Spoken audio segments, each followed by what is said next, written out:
Hello friends, painting enthusiasts, and welcome to a brand new video. Today we are going to be taking a simple blank canvas and turning it into something realistic, vibrant, and hopefully also something that just feels nice and inspiring.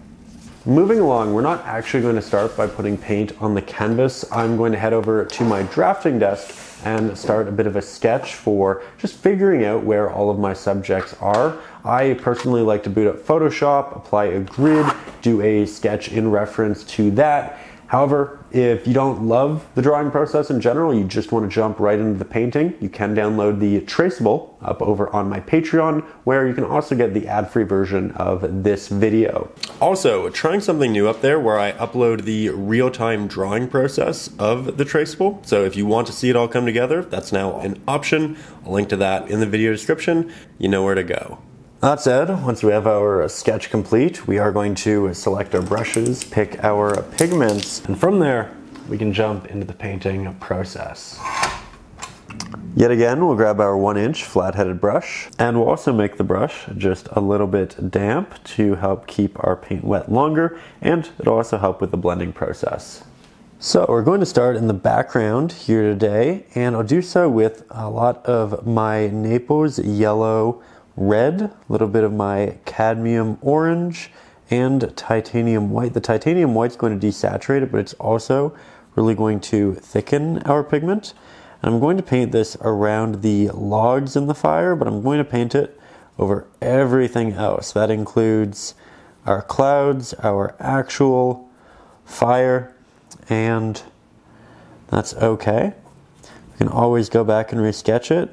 I like to draw it a couple of times just so I have a better understanding of the subject, and I took a picture so I know exactly what it's going to look like. Alright, now we'll add a little bit of our cadmium red to the mix, hint of our Mars black, titanium white. We want a very desaturated red. You can even add a hint of our cerulean blue. Once we have this, we're going to apply it towards the bottom along our horizon line.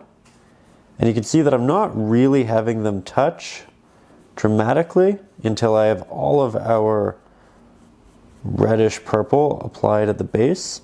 Then once I do, I will start that blend up, but I didn't do it immediately because I didn't want to dilute the pigment before we got it all the way across.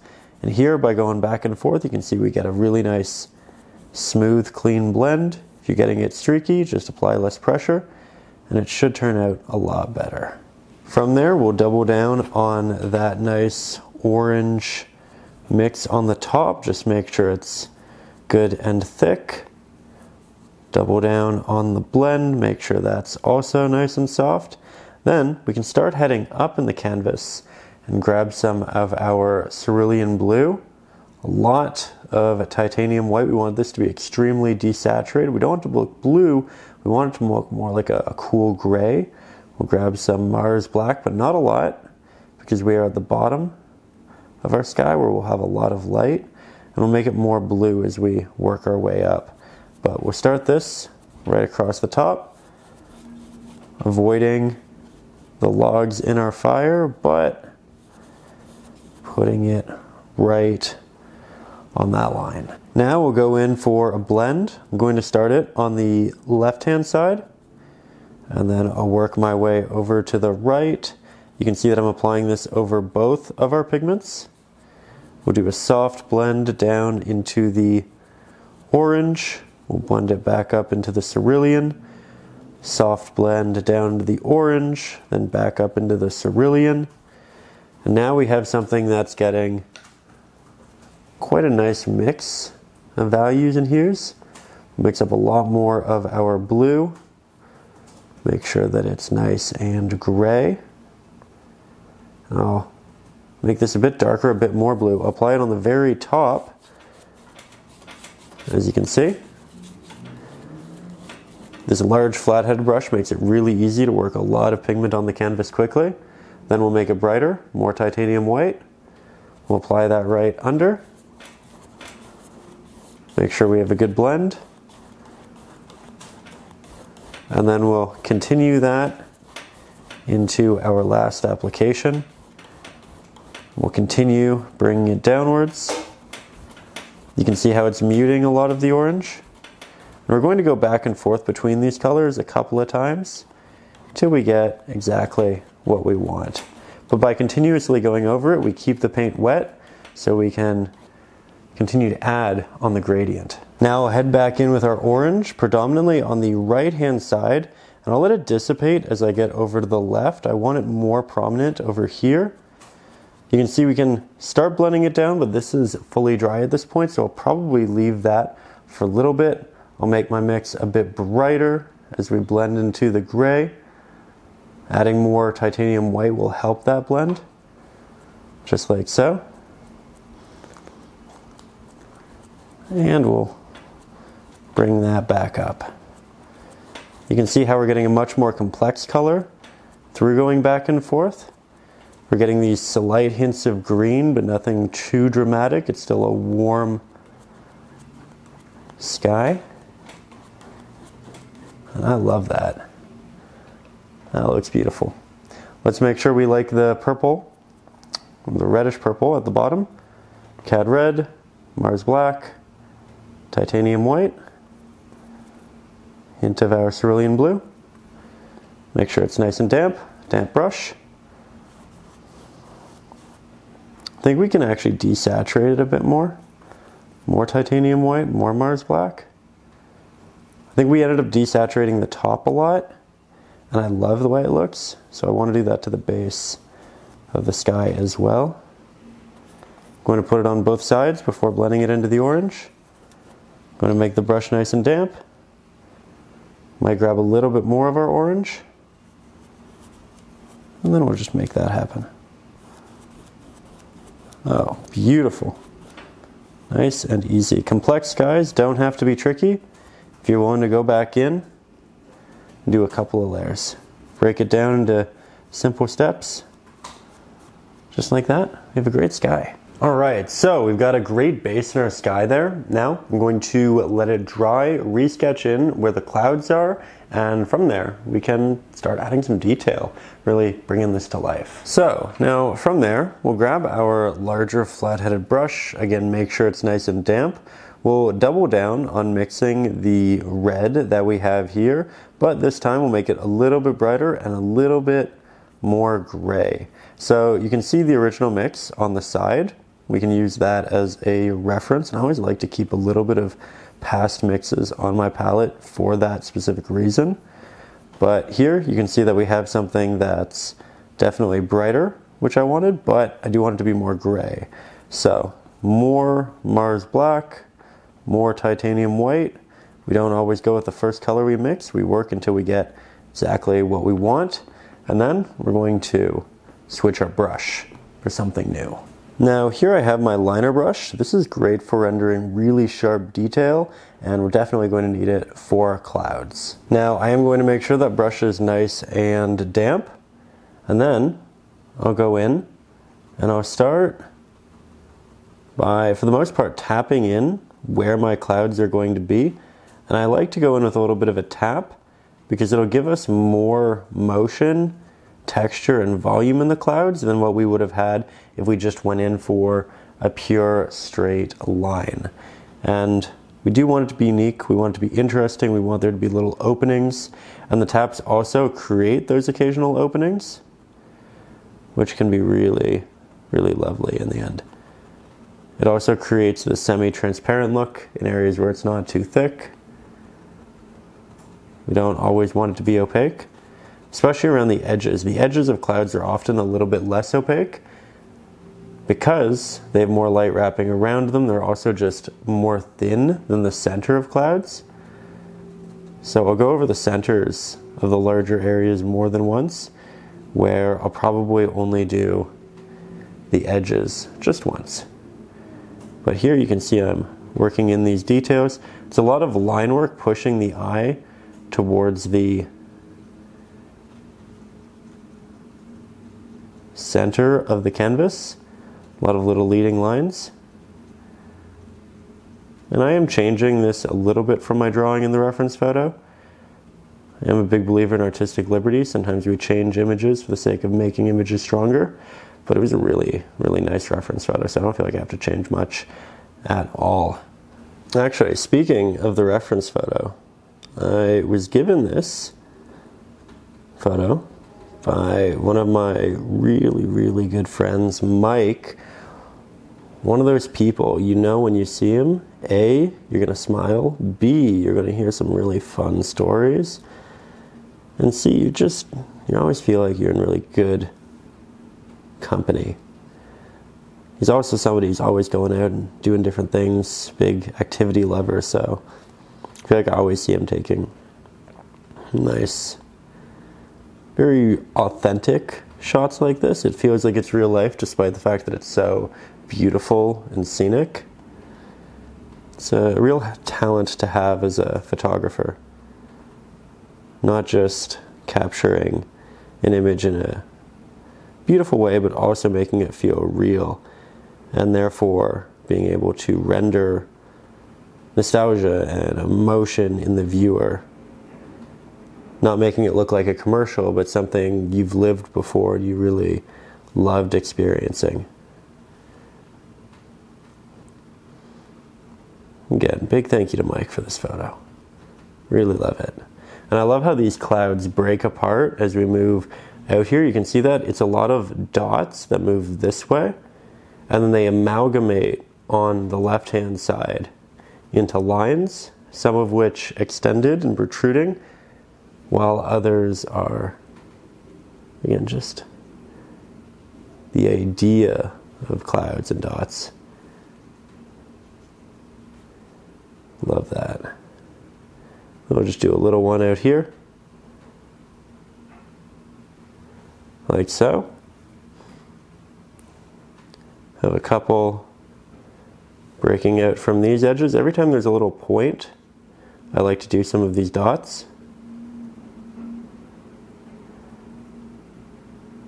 Yeah, almost looks like music, moving, swaying. Beautiful reference. It's making my job a lot easier. I already know where to put everything. There we go. I'll also grab a bit more of it, put it over here on the left-hand side. This is an addition. It's not in the reference photo, but I thought it would look nice. I thought it would balance the piece well if we had some cloud on this side and on this side. So it's pretty subtle over here. And I might also make a really watery mix, so not much pigment at all. And I'll do a larger cloud down here. I can see this in the reference, but I didn't draw it because it's really soft. And it'll kind of blend with what we have there, work its way up, and then, again, I have this sharp little line which points towards the fire again and creates that leading line in. This creates leading lines pointing towards the fire. And that's exactly what we want. We also want to make this a little bit darker, maybe a hint more blue, like so. Then I'm going to apply this in the middle of my clouds towards the top. That way we have some depth, some volume. I only want it in the middle of these for the most part. But you can see that very quickly it builds some good depth. And then as we come down here, we're actually going to change our mix because we're getting closer to the bottom, which is warmer. So I'm going to grab more of a cad red for it. Again, lots of Mars black, a little bit of titanium white. Work that in. We'll do a blend between the last more blue mix and this one. Then we'll make it more titanium white heavy as well, because as we move down, we have more light on the clouds, on these subjects. And we want it to have less of a contrast because of that light. So now we just create our transitions. Make sure that it feels like we have a lot of volume. It's moving appropriately. And you know what? I think I'm already really, really happy with how this is turning out. One of those things you can touch up and tap on highlights and shadows forever, but I think we're off to a really, really good start. All right, so a little liner brush. Again, put in a lot of work, a lot of magic really quickly. Love all of the taps and details. I would recommend starting by, again, tapping all of your clouds out. Then you start to connect those taps however you feel you want those larger shapes. And I had mine a little bit more towards the left. That way I built into those larger structures. I built those leading lines that brought us into the painting. And again, I'm very happy with that. So we are going to let it dry. We're going to grab some tape. We're going to tape off the sky so we have a differentiating point between the water and the sky, and then we're going to paint the water with a very similar palette. All right, so for the first base layer of our water, we are going to go in with more of that red that we used for the bottom there.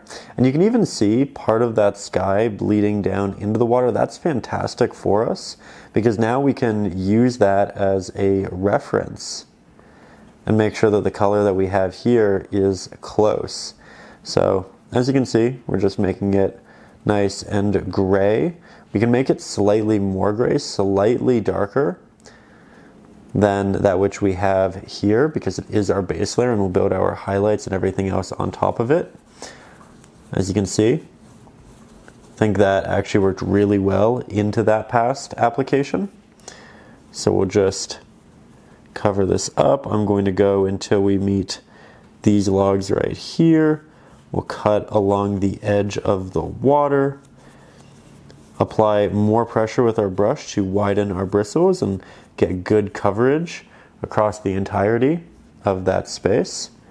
And then we'll head on over to the other side, but the other side is incredibly small. So it too is quick and easy.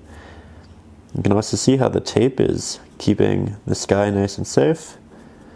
Just use a little bit of painter's tape for that, but it's working well. Now we do want this to be a nice thick layer, so if it's not a thick application, just go back in, do a second, a third, however many it takes so you don't see the canvas showing through. And then from there, we can go into a slightly different mix. And for this next application, we are going to go back to grab our Naples yellow red. We'll grab a little bit of our cadmium orange, hint of our titanium white. We're rebuilding the highlight that we used in the sky. So our palette, incredibly similar down here and up here.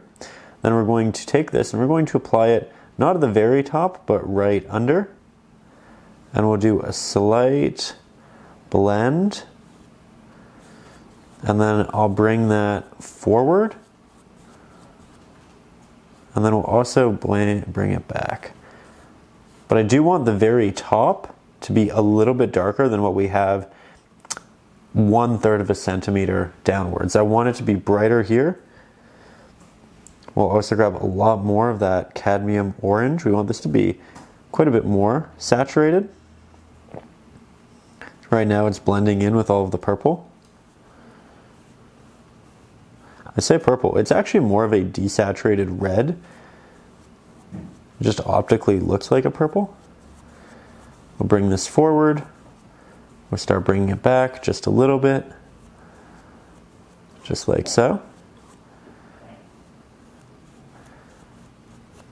So far, so good. I think we'll also grab a hint of our cerulean blue. Just work that into the foreground. We're really going to make this color a lot more complex. It is just the base layer, but I think having a complex base layer can be a really strong place to start. It makes you feel good about your next applications. So we're going to add that cerulean blue. We're going to work it up. Grab a little bit more over here. There we go. Again, nice and easy.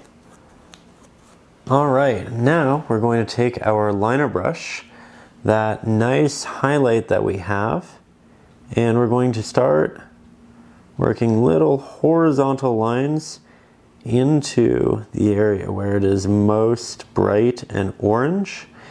Now I'm applying this over completely dry paint, so this application, as you can see, is much more stark and reflective of the color we actually have on our palette than what I had for the initial mix, because it's essentially the same colors.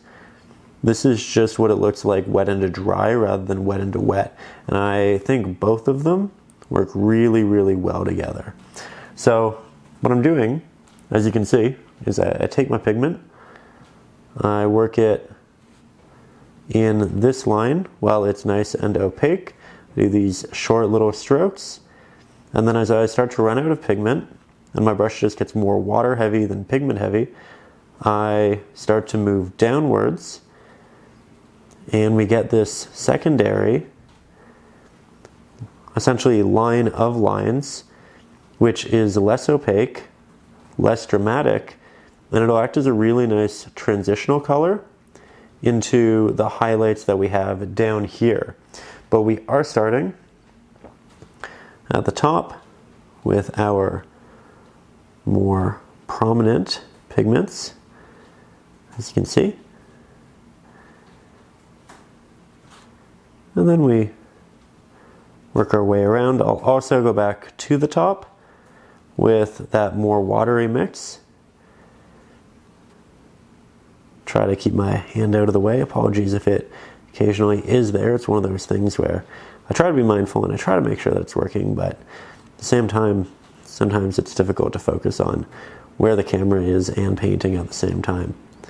I always do my best, but I do apologize when I do forget and I get a little too into the painting process. We can also, by the way, rip this off.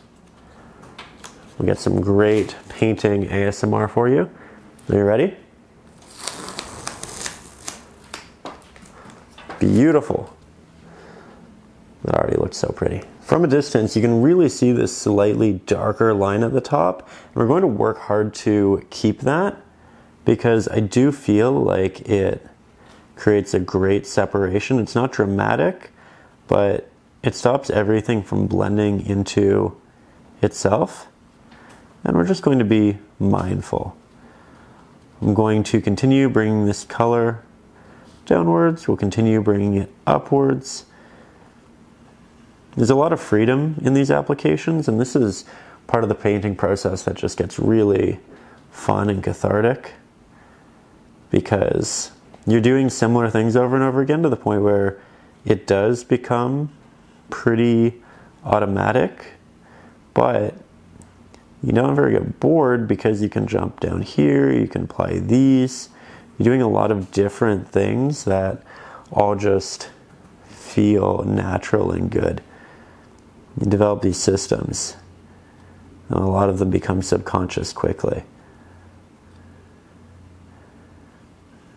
So, running out of pigment, heading to the top. Towards the top, I also extend a lot of the line work because we'll see the details a bit closer to us, and then as we get farther away, they become less prominent. Trying to leave little spaces in between these applications, and then we'll find our way back down here.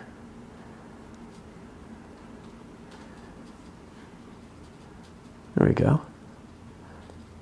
Now we can't forget about this side, and I'm going to do it a little bit differently in that we're going to start with these more opaque markings towards the fire.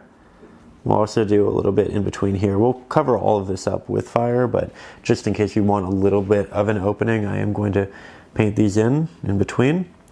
And when I start to run out of pigment, which shouldn't take too long, that's when I'm going to really move towards the bottom here and towards the left-hand side. I don't want any opaque applications essentially from here to here. I want it all to be a little watery like it currently is, because I want this to be a lot more subtle in the distance than what we have over here. You can add more water to your brush. You can start blending your taps more. You can see how it really comes together here in a way that it doesn't over here.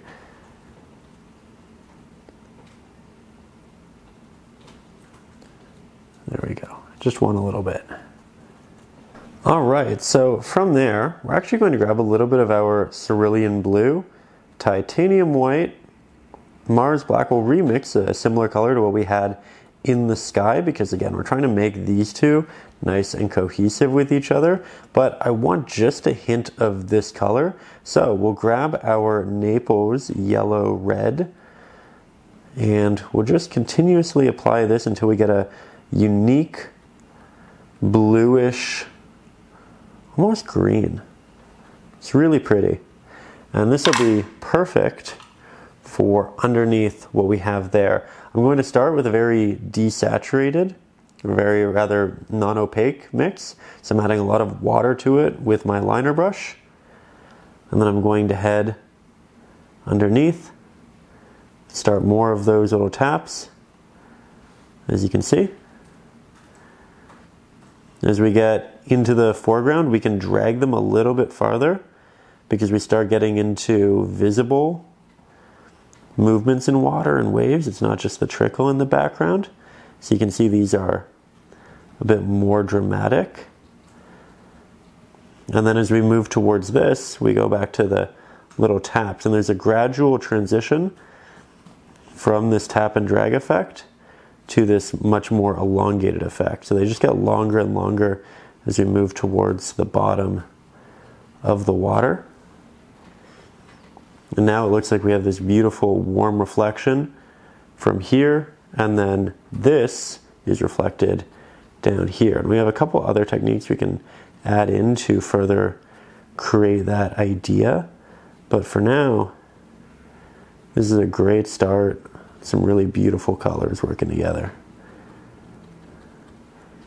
Going to work a lot of them along the line this way, so it's not all horizontal. As we get closer to this line, it becomes a bit more diagonal in a very intuitive way.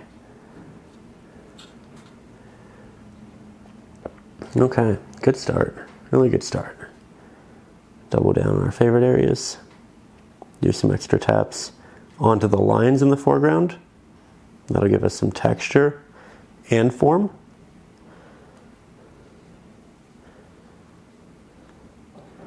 That's beautiful.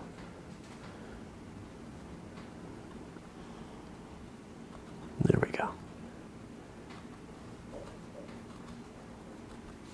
And now we'll do a hint over here. Really just almost a wash.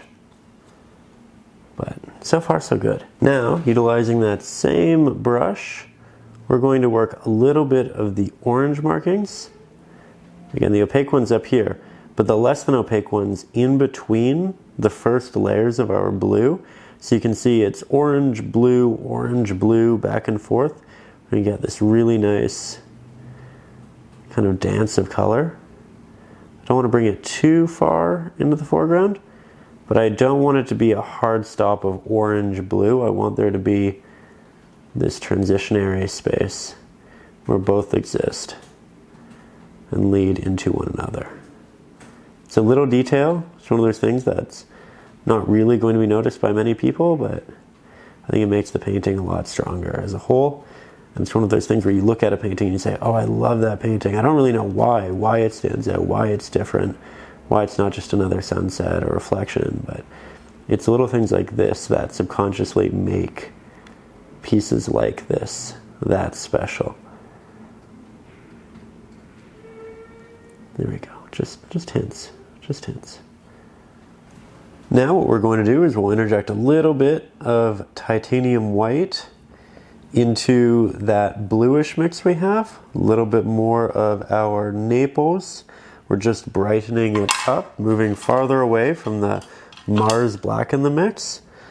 Grab our liner, and we'll just add some bonus highlights to the risen areas of these elongated lines. In theory, a lot of these are waves, right? And we can see the tops of them. That's what the tops of these lines are. They are the tops of waves catching little bits of light. So we're just going in and adding minute amounts of highlight and sometimes form via highlight into these. Really soft, really easy. I like that a lot. We can go in, we can definitely do more.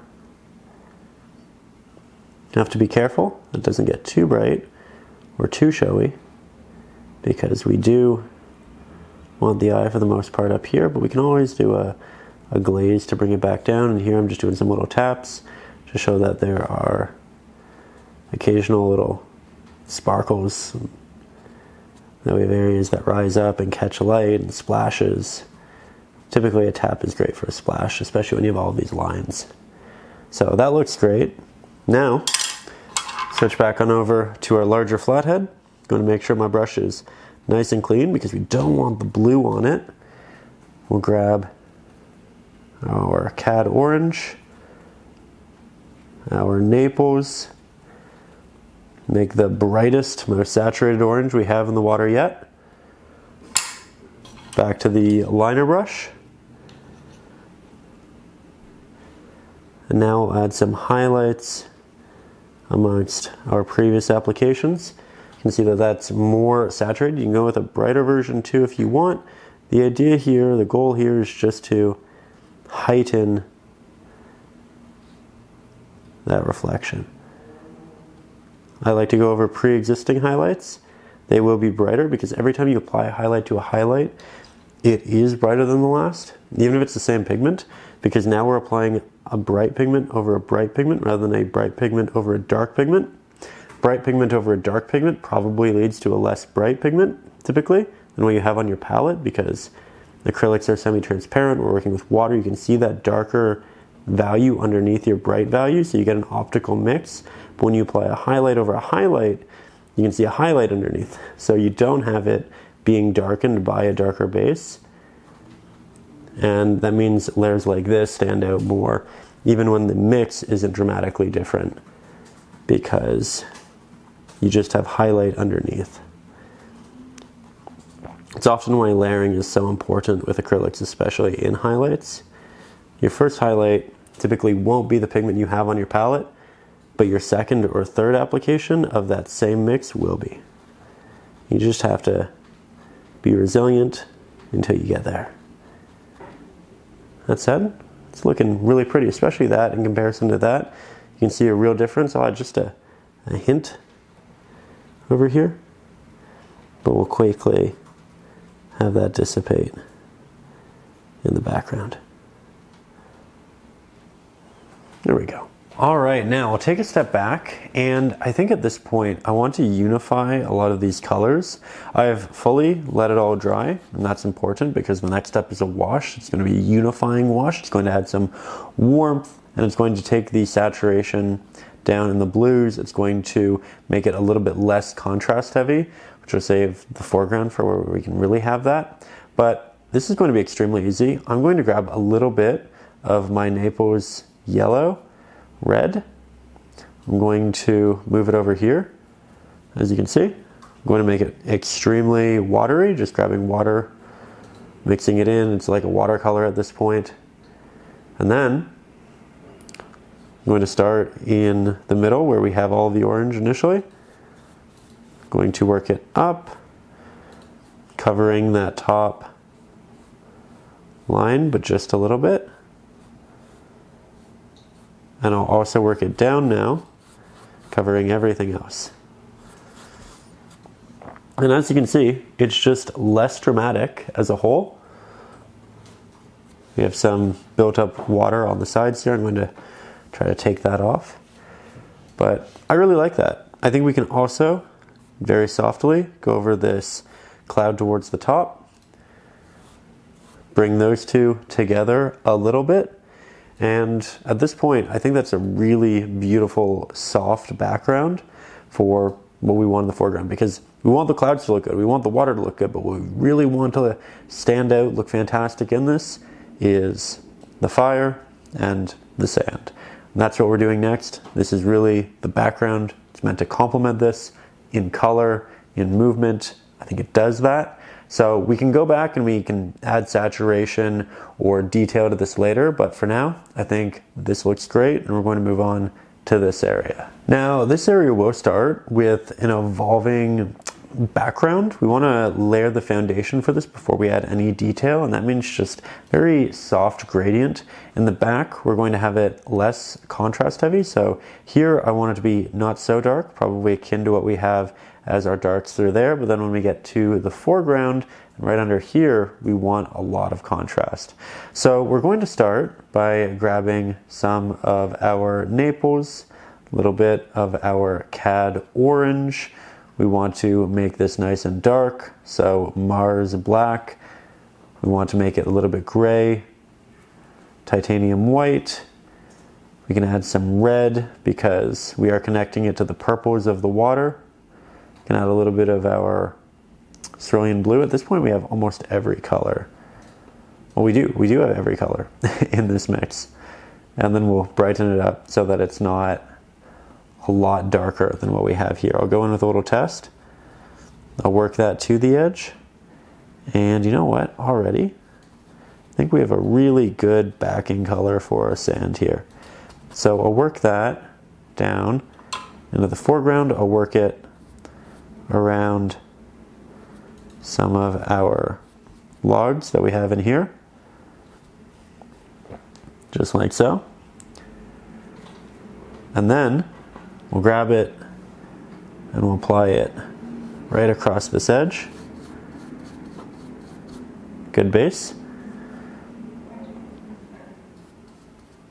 That said, we do need to change our mix and change it soon. So I'm just going to work this around the logs in the distance. These little guys right here. And we'll take a step back. All right, from there, I'm actually going to take that same pigment, add a little bit more Mars black to it. I'm going to head underneath our little fire pit here, and I'm just going to paint a darker shadow for the base of this little iron guy. We don't need to have a sharp application. The edges can be a little rough, a little toothy, a little textured. You can see how it's not a sharp line, and I want that. It makes blending easier a little bit later. We can also take more of this pigment with bonus Mars black, and we can work that around this edge. You can see that I've drawn a line right around here. That's where we're going to have most of the fire, the reflection of it, rather, on the sand. And everywhere else is going to be a little bit darker. It's going to have more of the shadow. So now we'll bring these two together, start combining them. It's just a base layer. Our sand's going to have a lot of detail, a lot of movement, but we need this in here first. And once we have this, once we're happy with it, using a lot of water around the edges just to keep it wet for blending's sake, I'm going to mix up a more orange heavy mix. So a lot of our Cad orange, Mars black, titanium white. We're looking for a desaturated orange here. But we do still want it to be relatively dark because we want to be able to build it up into highlights. And I think this will be a really good transitionary hue. Though, I can tell there might just be a little bit too much water on my canvas. You can see just how thin everything is. I'm able to blend into all of it, and I'm getting these really soft movements, and that's great, but because it's so wet, it's difficult to build real opacity. I like these colors a lot. I think it's actually exactly what I wanted. It's just not as thick as I wanted. And something you can do there is you just build up more pigment. Not too tricky. And this is the next application with more pigment, and I think you can see a dramatic change between this and this. We can go over all of this again, do another layer, and I will do so. But I will continue while it's wet. Apply this highlight right around our fire. I'll start blending it in with this darker area that we have right underneath. So taking out that separating line, I'll also blend it in with the surrounding areas. There we go. Doesn't have to be perfectly smooth either. We just want a good application. I'll start going on the other side, filling in most of this. This is just logs, so nothing to really worry about. Grab a mix of the two.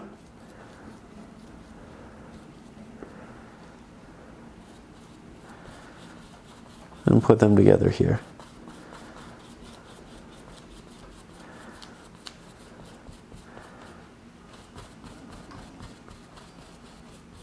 You can see I'm being really rough on the canvas right now.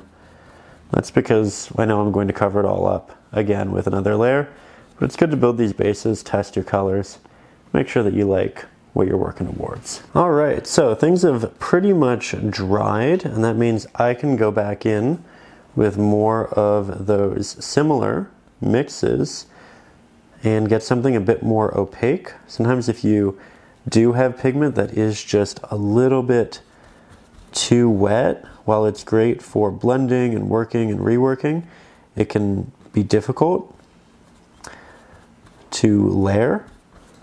So I just let that dry. And now, as you can see, I'm coming back in, and this is so much more opaque than that which we had before. I also like how it's a little bit more gray. So by doing multiple layers, we have this opportunity to go back in, to refine, to double down on what we do like, to move out and cover up what we don't like. And that's really what we're doing here. I'm going to cover up the legs of this little fire pit. We'll paint them back in later, but for now I think it's just a little bit easier. And then as we move towards the edges, we'll make this all darker, so more of our Mars black in the mix. We still want some titanium white. Like that. Have some in here. Going for a soft blend, so very little pressure on my brush. That's how we get the smooth textures. There we go. Again, we're going to add a lot of detail to all of this in further applications, but we need something to start with, so I'm not too worried about what the actual brush strokes look like right now, but if I can get them fairly soft, it does make my life mildly easier in the steps to come. So that's just what we're doing. Also, I know my hand will be in the way quite a bit through this process because I want to work quickly, and it means less time to position and reposition. Apologies about that, but we'll make sure that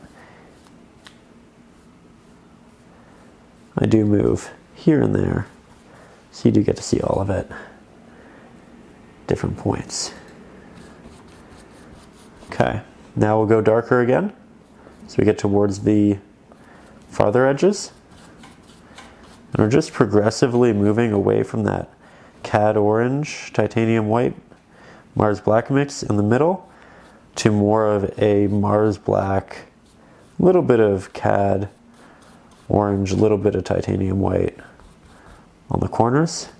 And then towards the back, we of course change it to be more cerulean blue, titanium white, Mars black heavy, also a hint of red. The red and the cerulean blue will make it match the water pretty well. Create a nice transition.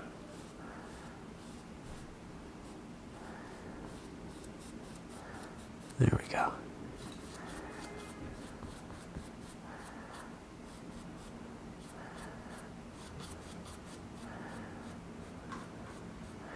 Now here's some pretty complex colors.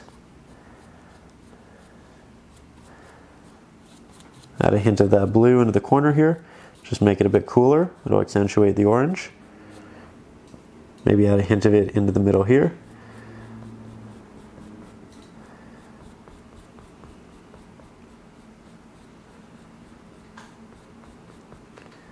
Very good. It's all very wet, very reflective, but I think when this dries, we'll be very happy with what we have on the canvas. Hey there, good afternoon. Welcome to day 2 of our lovely little campfire scene. We got a lot done on day 1, actually a lot more than I expected, and we love those days. Today is also going to be a really good day because today we dive into the sand. I actually did another layer, just tried to brighten it up a bit. And I know if you're looking at the reference photo, it's a bit complicated visually, but we're going to break it down. We're going to make it easy. We'll take it slow. And I think by the end of this, we'll have a pretty good grasp on how you can paint this beautiful rolling sand, these great highlights on it. It'll be a fun one. So we're going to approach this with our larger flat-headed brush, and we'll start adding in the detail from some of these sand dunes. Now, I'm going to grab a lot of our cadmium orange. We'll grab about half that with our Naples. This is going to be for the highlighted section. We want it to be bright, but not too bright. We want to be able to have a brighter variant of it. So we'll add some titanium white and Mars black. Mars black will obviously darken it and compensate for the titanium white we just added. And we do need it to be a little bit darker like this because we want to be able to add highlights on top of it later. So this is a really beautiful mid-orange value. Now let's go for a darker one, and we'll use both at the same time. We'll do a bit of wet into wet blending. So we'll take that orange that's still in the brush, we'll add in some Mars black. We'll switch on over to our smaller flat-headed brush. And you know what, I think I have one that is wet. Grab that. Grab our highlight. And I'm going to start close to the central point with some rolling, what look like waves. So it's up, it's down, it's up, it's down. We can have them move forward like this, and then we have them move outwards. So now they're starting to break apart. Here's another one that moves outwards. We're making them nice and tiny. And I'll get you a lot closer for the next step because it is pretty detail oriented. Now, while all of that is still wet, I'm going to grab the darker pigment. I'm going to work that underneath the highlights we just incorporated, and I'll do a little bit of a blend into them. Just like that. We'll go under this one, same thing. Under this one, same thing. And the idea is that all of the sides that are facing the light are going to get the highlight, and then the back of them and the other side, so in this case the left-hand side of them, that will be darker. And I'll go over the highlights in the dark areas multiple times until we get the blends and the transitions that we want. We also don't need a dramatic contrast when we're this close to the sand. And you know what? I'm looking at this and I think it could be a bit of a more red highlight mix. So I'll grab some of our Cad Red, we'll work that in. We'll just build this up to be a slightly different but still nice bright color. Maybe a little bit more of our Naples. Then we'll switch on over. We can use our liner, and we can just add that highlight on top, or we can still use the same flat-headed brush. It's really dependent on your preference, but here now you can see that highlight separating some of these in a way that we couldn't before. And we just want to continue to build these little mounds outwards. I'll switch back to the smaller flatheads so you can see with that again. Here we'll go behind. Maybe we'll have a larger sand dune. We want a lot of variation in size. We don't want these to be too high. We don't want them to be too low. The idea is that the sand has been kicked up and raised to different points. Again, I'm just blending some of this highlight down very softly, very minimal amounts of pressure on my brush. We'll bring it into this darker area in the center because it too will have a little bit of highlight, not too much, but a little bit. Grab that darker pigment, work it underneath, go for that blend on the other side.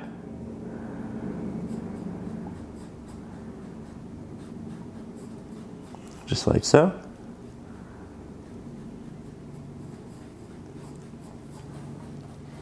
And I think we're off to a really strong start here.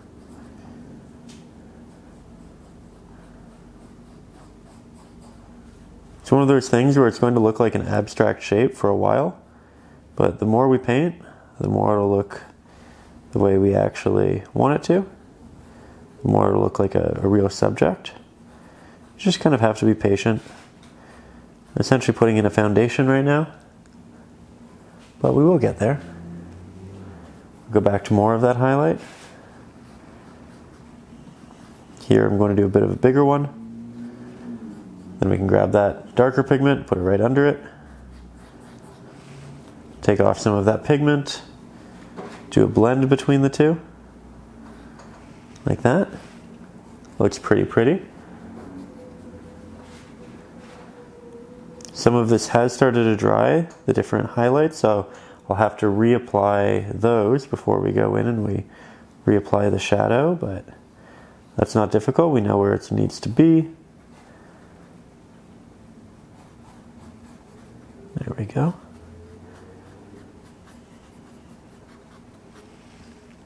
And as we get farther out, we're going to make these a bit more elongated. So you can see, rather than it being a little one, it goes out and then it's a larger drag. Like that. Again, I'm doing lots of blending into the shadows. My brush is pretty damp, so this is all staying wet for a longer period of time. Let's grab more of that shadow.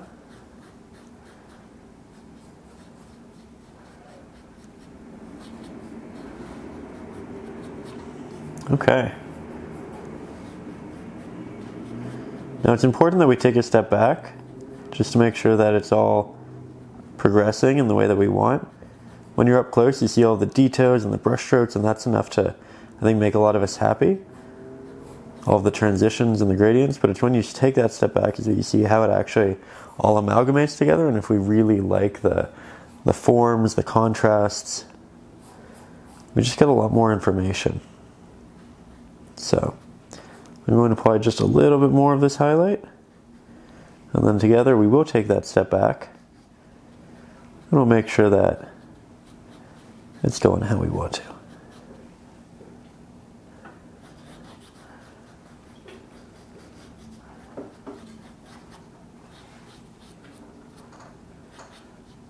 So taking that step back, again, I think it looks pretty good. I'm going to switch to the liner just for the sake of showing you that we really can use multiple brushes to do so, and it's also just nice to use to double down on our highlights. We have a lot of highlights, we have a lot of forms, and this is just going to help us solidify and bridge some of them. And I'm starting to bridge them. So we have these peaks, right? And we're occasionally going to take this highlight that we used on the top, and we'll bring multiple of them together. We can have a little bit of that highlight roll down. But you can see there's a bridge right here, there's a bridge right here. As we continue to build out these highlights, we'll create more of these little bridges. This is essentially a bridge, like that. And then these highlights will roll down. I almost have no paint on my brush, so I can do this area knowing that it won't be too stark. It's important. Grab a bit more, head back over here.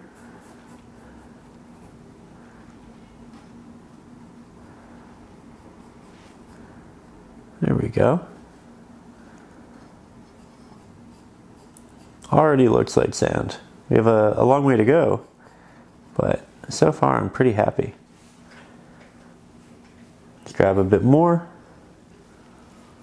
You can see that with the liner it is a lot more of a slow process, and that is something to accept if you want a bit more of this very intentional, refined detail.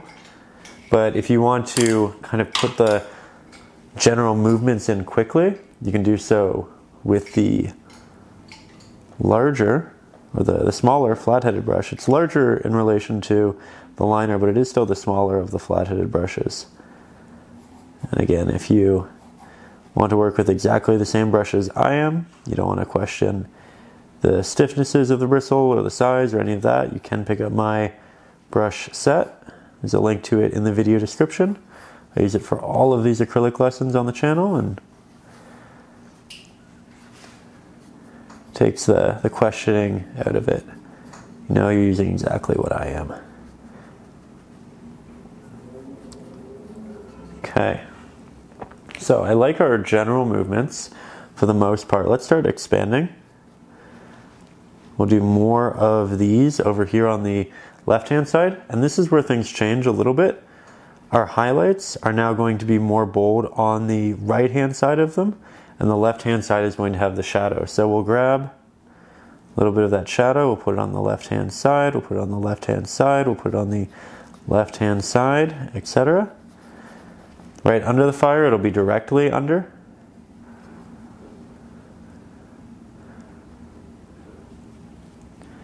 Need to be careful that we don't go too dark.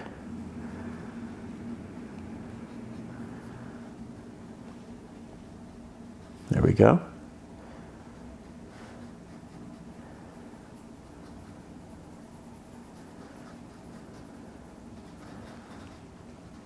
Then we can just paint in other little bottoms using this darker mix throughout.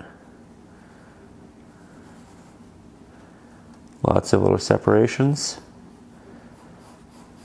It's a way of bridging this with all of this, which is nice.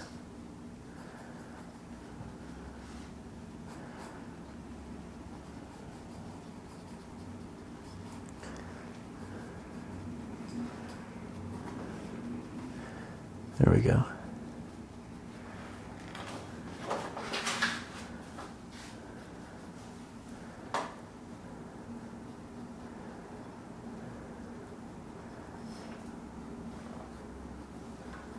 So far, so good.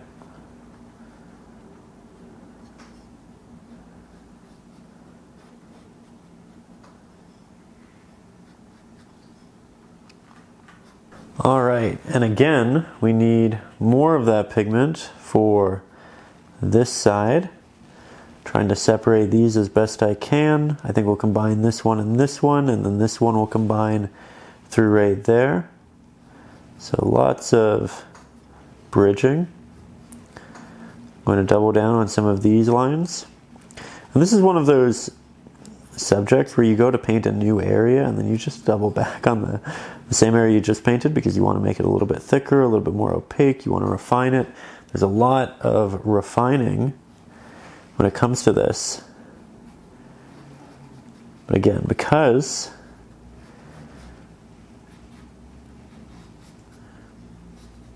we're now on the left-hand side, our shadows will be on the left-hand side of the mound. So apply that right there. Apply this one right under right there, and then I'll blend it softly to the right. I'll blend this softly to the right, etc. Now we don't want to make these too similar, and I think this might be a little bit big. So let's break it up. I'm going to add another little one in there. Now we have two in a similar place, and they're a similar size, but I think that it looks better with multiple. This is a bit thin, it will need more layering, but I think we're on the right track. Might also grab the liner. And I'm switching my brushes, I'm switching where I am also because it's just helping me keep things diverse and unique. If you were to do the same areas with the same brushes and just kind of move systematically, I think it runs the risk of becoming too visually samey. We don't want that. We want some good diversity in our painting.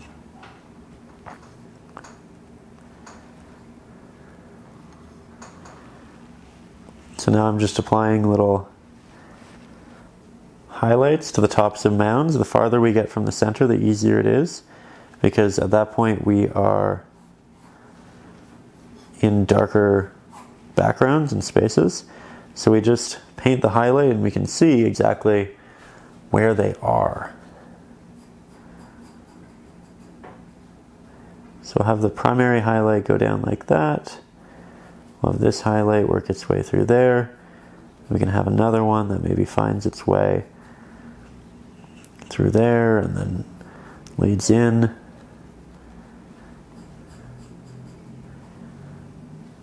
You can see it's pretty watery. I have a lot of water, not a lot of pigment. Not a bad thing.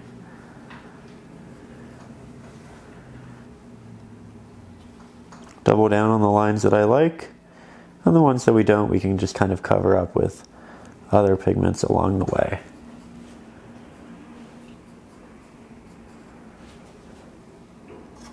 We'll also cut into this. And we're going to have lots of these little mounds in this darker area, but they're all going to be a lot darker as well.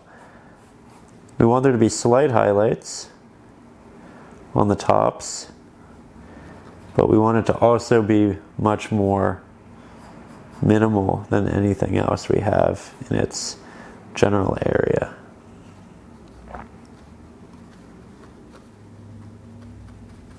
So yet again, we're taking a step back, making sure that it all looks good.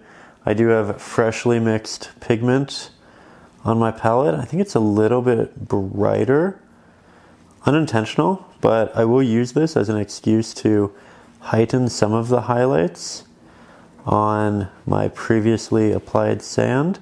This is going to go on the side that is facing the light.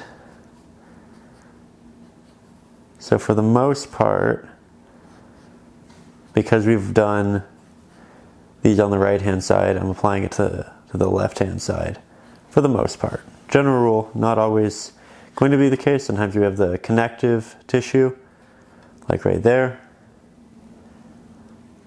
But I think we'll combine these areas. I think here would be a nice combination.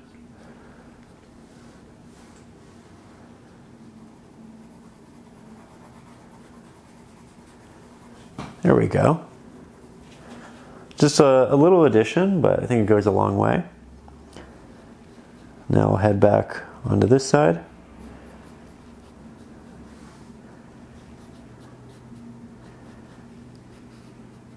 Might start to create some slightly more elongated applications for the sake of making the edges draw the eye in. It's not so complicated.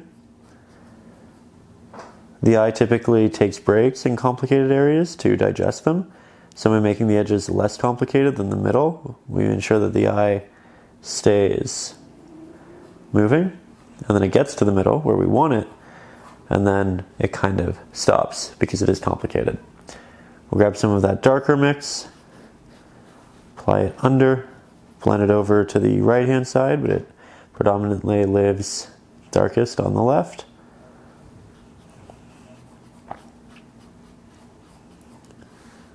There we go.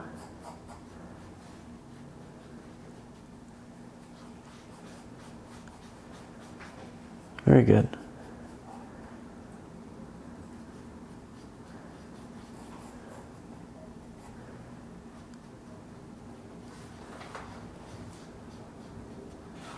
And then we'll just kind of continue moving onwards, adding our shadows to our bases, blending into the tops. These are very elongated. They might be something you want to break down into parts, but I am starting with that larger application because I do think I want that larger movement. Now we can do a bit more to the back here. If you apply the shadow first and then the highlight will be a lot less bright because the brush will be diluted with the darker pigment. So despite the fact that this is so bright, when I apply it right now, it's going to actually work much better in the background because it will be diluted, it won't be as bright. So we're kind of painting with a pigment we don't have on our palette. It exclusively exists right now on our brush and then on the canvas shortly after.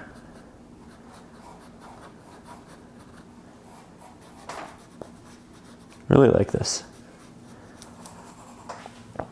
This is one of those things where you could, again, paint a very simple sand, but we are taking the time to make it a bit more unique. And I think it's paying off.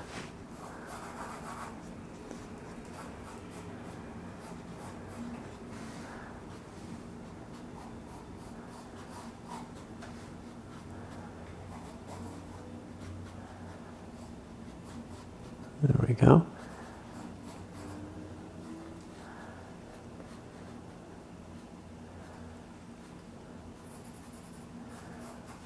Okay, now we'll get a little bit closer. I'm going to take some of that highlight that we have, going to make a very wet portion of it.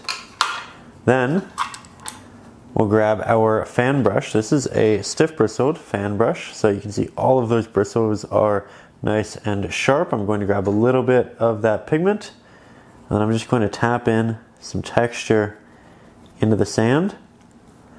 This is going to make it look less soft, more granular. It'll show up predominantly in the shadows.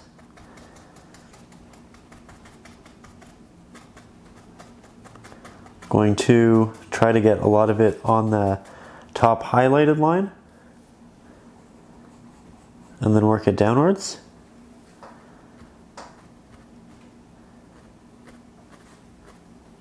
Just like that. As you can see, already has a lot more detail. And in theory, you could tap this on with the little liner brush, but you're not going to get markings this sharp. This is something that you're only really going to achieve with a stiff bristled fan. There we go. Now this is all pretty intentional. I am using about a third of the brush, not the entirety of it, because I don't want to create too elongated lines. But I think this is doing a pretty good job. We also only want to apply this towards the foreground because you're just not going to see this texture. We're not going to see this detail as you move farther back. And as we start to run out, we can go to the edges where it's a bit darker. Like so. We can also put that brush down. Again, create a good highlighted pigment. So our orange, our white, our Naples, we'll make that really thin. We'll grab our liner brush, make sure it's extremely wet, grab it. I'm going to put my palette down. I'm going to put my brush in front of my canvas. I'm going to peel back the bristles. I'm just going to launch a little bit of detail on there. Any that gets in the background, I'll just wipe off. You can also tape that area, should you want to. But I think I'm okay. Just a little bit of extra texture in the sand. Nice and easy. Now, taking a step back, it's not really that noticeable, though. For those who do get nice and close to the painting, I do think it's a bonus visual. Now let's go back to that bright pigment, using mostly just our Naples and our orange. We'll make something fairly thick, fairly bright, unlike the last mix, which was incredibly thin. We'll grab our liner, and we are going to apply this entirely to the sides that do get the most highlight, and I'm going to apply it for the most part via a series of very close taps.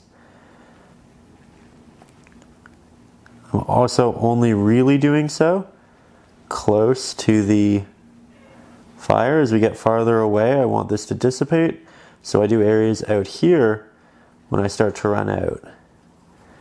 But this adds a nice little detail. It's not as prominent, it's not as small as the pigment we just flung on the canvas, but it does have a nice impact, have a nice texture. Allows you to further define areas you really like. It makes areas that you don't love but need the highlight, where you don't add them. It makes those areas more subtle, just by default of not being this sharp and textured.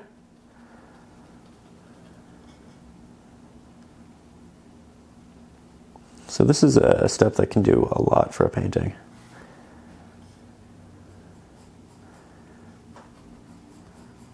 There we go. I really love adding highlights like this. Defining form in such a way.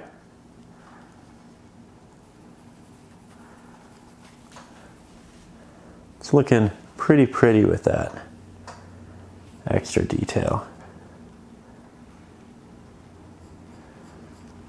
Now, a lot of you probably clicked on the video to learn how to paint fire, and we are going to do that, but I want to make sure the area around it is also as aesthetic as it can be, right? Don't want to have a beautiful fire and then a lackluster background. We want it all to complement and come together. So that's what we're doing.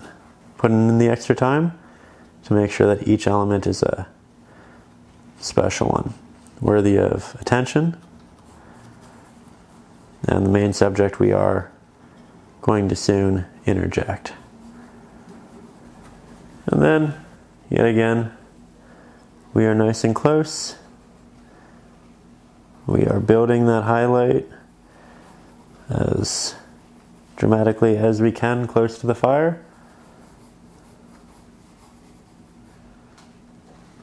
And I really like how it's all starting to work together. The light areas just keep expanding through these multiple applications, these textures. Looking pretty beautiful.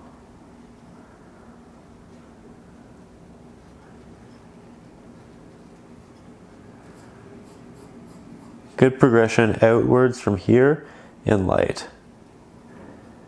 Something we're really trying to focus on. Now, once all of this is nice and dry, I do want to do a little bit of a wash right around here just to brighten these shadows a little bit. The flames are going to cast shadows, but they're not going to be as dramatic through there.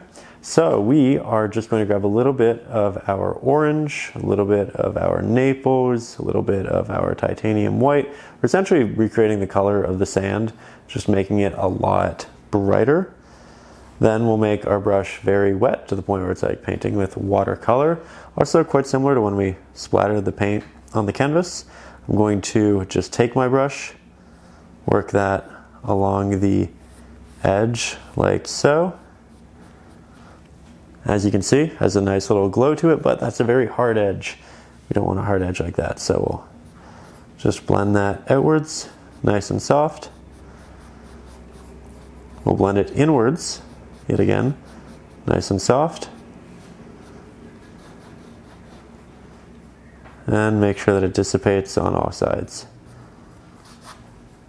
Don't like to use my finger too much for this because I don't want to transfer the oils from my hands onto the canvas. That can make it difficult to adopt water and paint, but a little bit here and there is okay.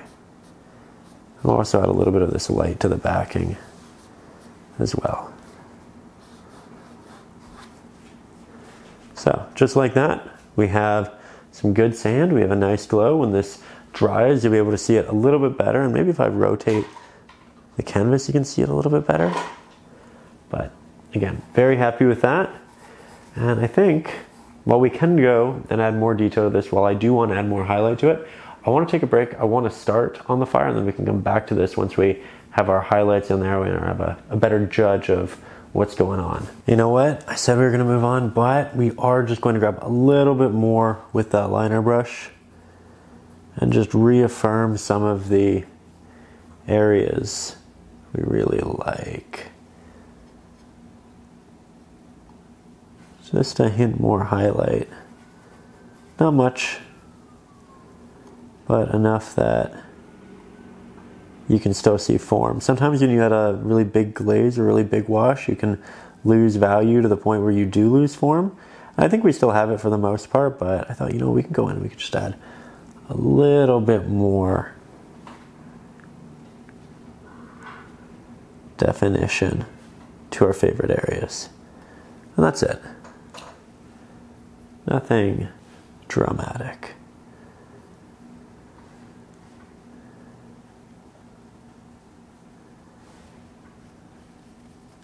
All right, so now from here, we are taking a step back. We're moving on to the logs in the background. I'm grabbing predominantly a Mars Black, a little bit of our Cad Orange, a little bit of our Naples, hint of our Cad Red. We want this to be a similar pigment to what we have in all of that.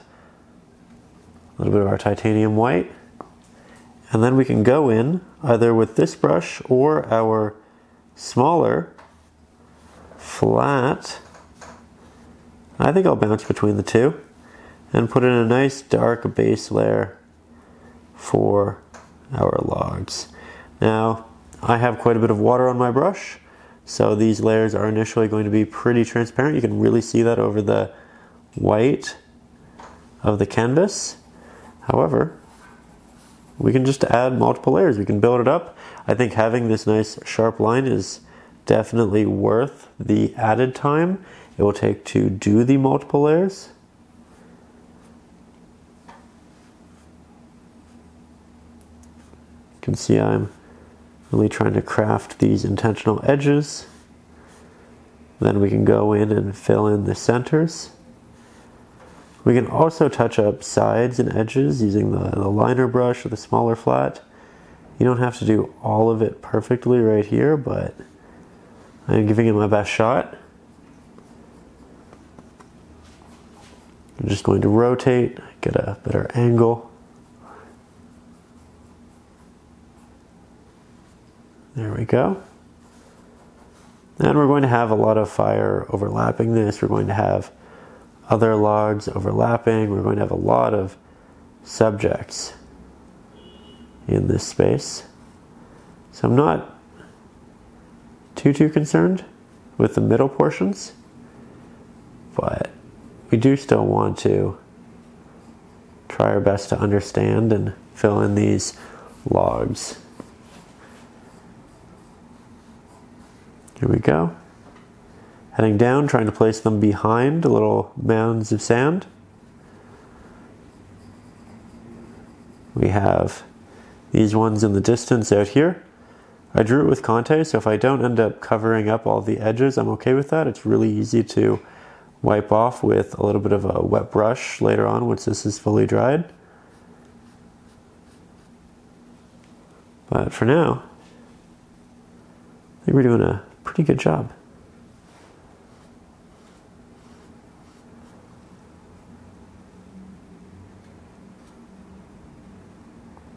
Just trying to figure out where I want all of these to be. And it's fun watching it come together.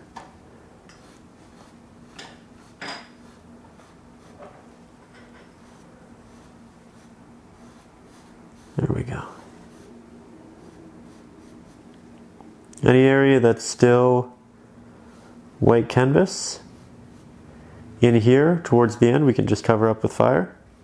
So don't feel like you need to extend these larger than they should be. There's a better solve for that later on. Okay, so now we're going to get a little bit closer, switch on over to the smaller flat-headed brush. We'll grab more of that pigment and we'll just go in and do our second layer. Try to thicken up some of these applications. So far it's just a silhouette and that's okay. I'm also trying to make a lot of brush strokes in the direction of the log. That way if any of the brush strokes still show up later in future layers, it looks like bark or the grain of the wood. So rather than doing one elongated marking in the second application and the third application, I'm breaking it up into lots of little ones that follow the general trajectory of the logs.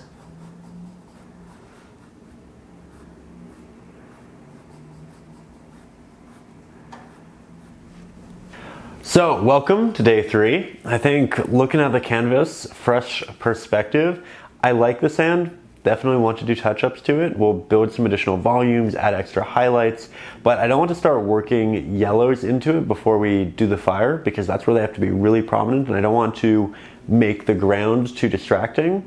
So by doing the fire first, we'll have a much better idea of what we can do with the sand. That said, I am going to now hop into the logs. We're going to make those a lot more detailed. We're going to add some warmth from the fire and make them truly three-dimensional. So with that, let's jump into the palette, have some fun. So we're going to start by, again, mixing up a nice warmer hue for the inside of this. We'll grab a good bit of our Cad Orange, a little bit of our Naples. Say a little bit, it's probably more closer to an equal mix. We want to make this fairly thick, so I will interject some titanium white that will desaturate it to a point. Might throw in a little bit more orange, a little bit of red, and I think this will be a good color to work on top of this. It won't actually be as bright as it is on the palette on the painting because we are working over a dark subject with a damp liner brush. But as for the actual application, the fire is in the middle. So for the most part, it's going to be the inset areas of these logs which are going to catch light. So I'm going to go to all of the inner portions, starting on this left-hand one because it's the most intuitive. And we're just going to work this down with a lot of these little strokes. I'm doing little strokes so that we make sure we get good movements. It's not too straight, it doesn't feel artificial. And then I'm going to start doing little taps and occasionally drags on the inside.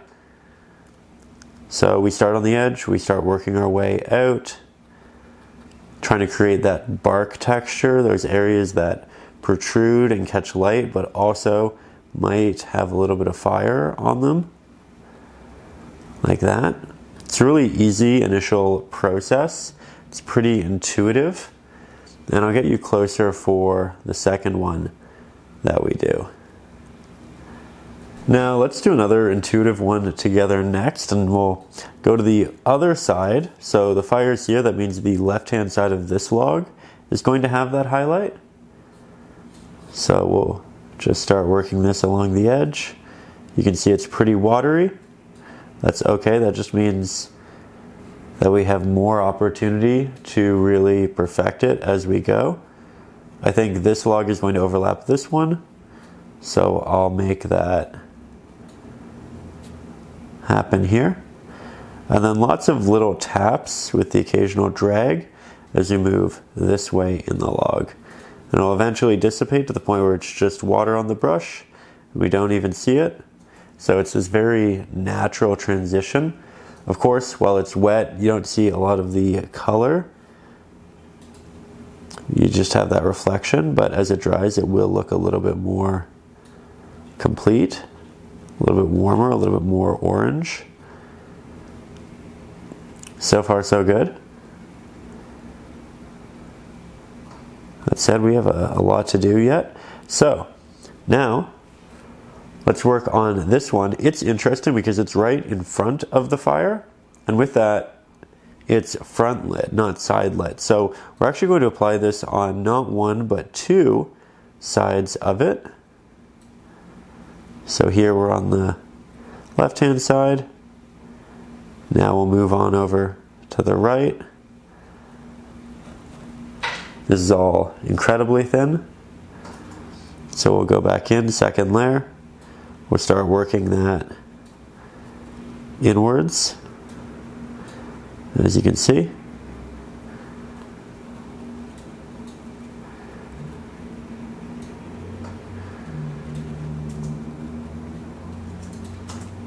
There we go.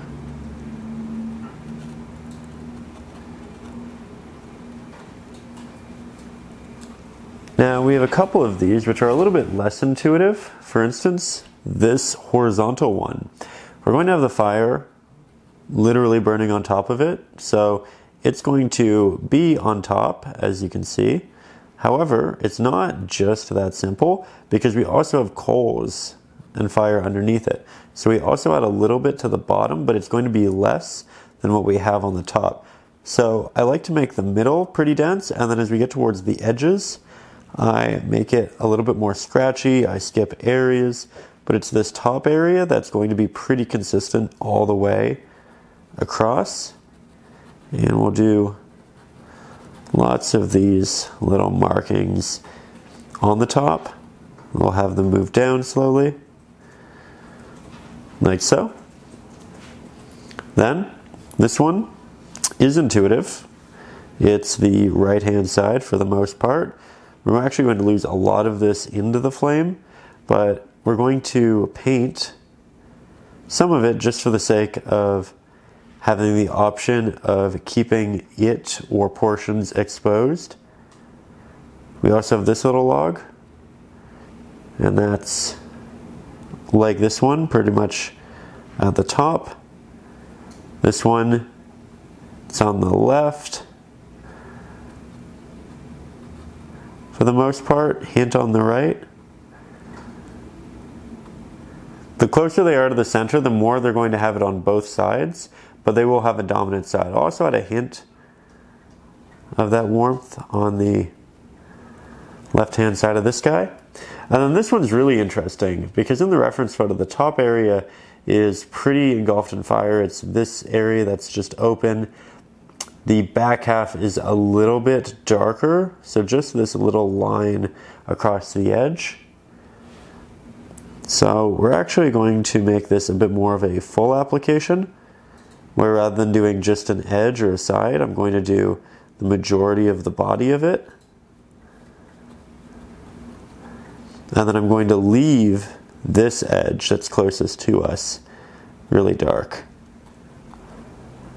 I might also go back in and add some extra highlight to the middle of this piece of wood because we'll have the fire in front of it.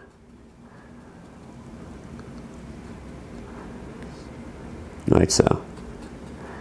Just like that, I think we have a pretty good base. We can add a hint of this orange, pretty watery application, to the back of this wood. It's in the distance, but it will catch some light.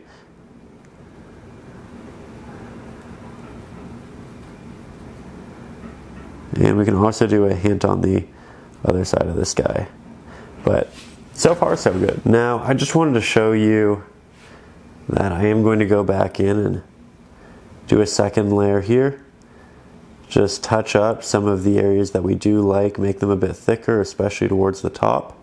And then we can have this gradient moving downwards where it gets a little bit less bright. But I think that differentiates this from all of the others in a really unique way, and I like it. I also, again, wanted to add just a little bit more of the highlight to the other side of this one.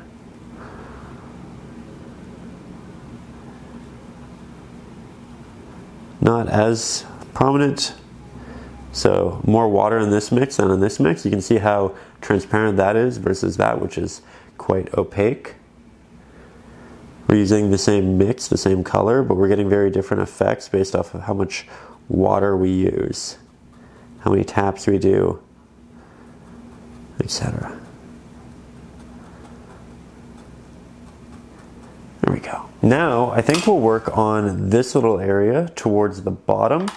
And for the start of it, I do want it to be an almost black silhouette, similar in value to what we have in these dark portions. I'm going to grab my smaller flat-headed brush, a little bit of our Cad orange, a little bit of our Cad red, hint of our titanium white and Naples, because we don't want it to be a pure black, we still want it to be a warm black. And then we'll just work this in. Right above it, we'll have the actual fire. And you can always, again, go back to the traceable if you need help with the drawing process. It does have the original guy sketched in here, and you can just redraw that with Conte or your favorite drawing medium of choice on canvas. Personally, I prefer Conte because, again, it just lets you allocate colors. It's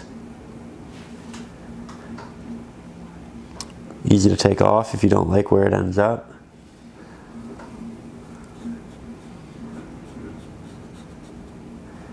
I also like to say, for everybody who is using the traceables, everybody up over on Patreon, big thank you for supporting the channel directly. Big thank you for making these lessons happen. Really wouldn't be able to do it if it wasn't for you and your direct support. So thank you for providing me with the opportunity to teach you art and all of this each day. Love that we're able to put the time into making these full, long lessons. I think if I wasn't able to do this for a living, I'd probably do the quick 10-minute time lapses and there'd be music, and that would probably be all I have time to do, because it takes a lot longer to turn these into lessons and plan them and do the editing. And also just talking during painting, I feel like it makes it take a lot longer. But again, able to do what I'm doing here today because of you, because of your support, and I just want to say a big thank you for making this happen. If you're new here, if this is your first time watching one of the videos, A, welcome, I hope you're enjoying. B, if you'd like the ad-free version of these videos, if you'd like the traceables, if you'd like the bonus videos where we work on much larger canvases, my ebooks, Acrylics for Beginners, all that good stuff, you can find it in the video description up over on Patreon. Always try to really give back to the community there for supporting the channel directly and, again, making these lessons happen. If you can't do it, I also wholly respect it. Don't worry about it. We have a really great community already, and I just appreciate you being here. Adding a little bit of red into the iron along the lips of what's protruding. You can see it's a bit rounded. That's a nice warmth into the shadow. And the fire is going to cast these shadows. And we can just take a little bit of it once we have very little left, and we'll have it dissipate and move down.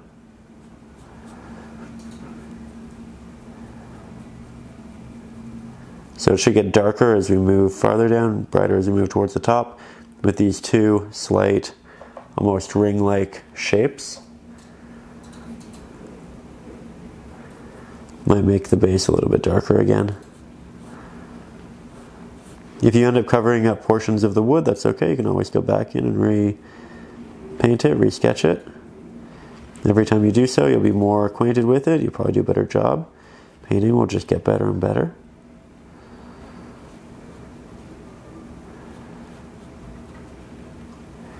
There we go. And now we use that same dark mix with our smaller flat-headed brush, and we'll introduce the legs into here as well. Now my first application, as you can see, is fairly watery, so it's not as dark as I'm going to want it, but I really don't mind because right now I'm also just making sure everything is where I want it to be. I went and I did the sketch again with a little bit of Conte just to make sure, but again, this is just helping us really ensure that these are the right size, that they're in the right spot, that we are going to be happy in the end.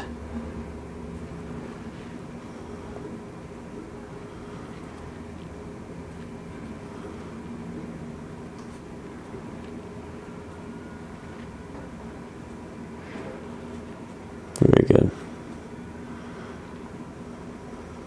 All right, and now we're going to have a lot of fun with the actual fire in the piece. I'm going to start with that same smaller flat-headed brush, grab some cadmium yellow medium hue for the first time this painting. We'll grab an abundance of our titanium white because we need to make it a lot more thick, a little bit desaturated. I'm going to warm it up with a hint of our cad orange, but as you can see, this is by far the brightest value we have in the painting thus far, and this is going to be perfect for this inset area. It's our first time applying pigment over the white canvas here, so we need it to be nice and thick. The titanium white is really going to help us achieve that. I'm also going to place it in here, and don't worry, our fire is going to be a lot more colors than this, but this is a good strong base for us to work with. I'm just working this up within the middle of where the fire is going to be because it's that middle portion which is going to be the brightest. This brush is fantastic because it has that nice sharp edge, allows us to work diligently around the fire but still apply a good amount of paint. You can see that we're really jumping around and filling this out, but so far so good.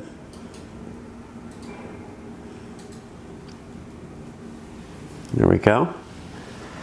Now, let's expand. Let's make it more interesting. We're going to add a little bit of our cad orange to the mix. It's a lot of yellow, it's a lot of cad orange. And we are going to switch our brush because while I love that brush, we don't need that much pigment for this next step. We need detail. So we're going to the liner. I'm going to make sure that's nice and wet. We'll grab our pigment, and then I'm going to start working that around that highlight, and I might even begin working it along the outskirts of the fire. So here you can see we're moving it out towards the drawing, the top of the canvas. Looks beautiful with the sunset color. I think we'll grab more of the titanium white heavy mix, reintroduce that into this middle portion because we want a gradient from it out into the more orange yellow dominant area. Now we have a gradient. Feels like we have some real dramatic light in the center there. Let me get you a bit closer though. So now, yet again, we can grab from our more orange heavy mix. I'm going to make mine fairly watery because I don't want it to be opaque too early on. We'll head up here. We know that the fire becomes nice and wispy towards the top, creates these openings in between our strokes. I'm just following the sketch I made. You can probably see a little bit of orange Conte on the canvas now that we are so close.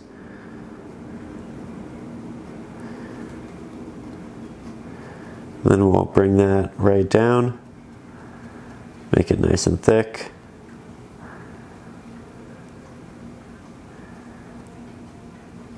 Lots of little taps into the sky, potentially.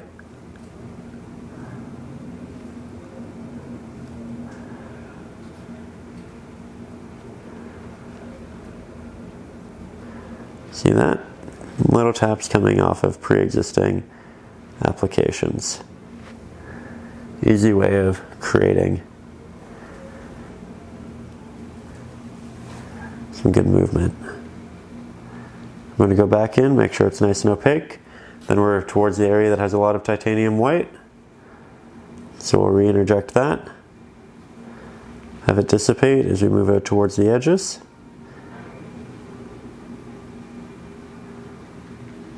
It's okay if you have brush strokes. They can actually look really nice in these settings. And you can see that this is brighter than this. So I actually need to go back into this and brighten it up again once it's a little bit more dry. Right now it has too much wet pigment to pick it up in the way that we need it to. But I can also start bridging these areas by having the flame work not only behind this log, but also in front of it a little bit. And this is where we just create some of these wispy motions which are behind this log, so you can see how it emerges after this. But now it feels like it's working its way around the log. You can also have it work its way in through here. And now it's more a part of it properly. This whole area is pretty thin, but that's okay, we'll build it out. Right now I'm just getting the ideas down.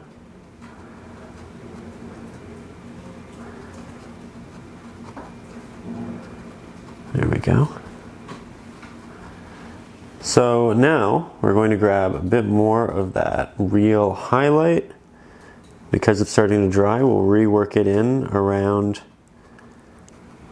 the midsection of these subjects to be, like so. Maybe a little bit more over here. And then we'll grab more of the yellowish orange mix, reapply that to the outskirts, do a soft blend from one into the next. But again, if you have brush strokes, it's not a bad thing. And you can see how this quickly becomes a quick process. Something you find real comfort in, becomes a bit more second nature.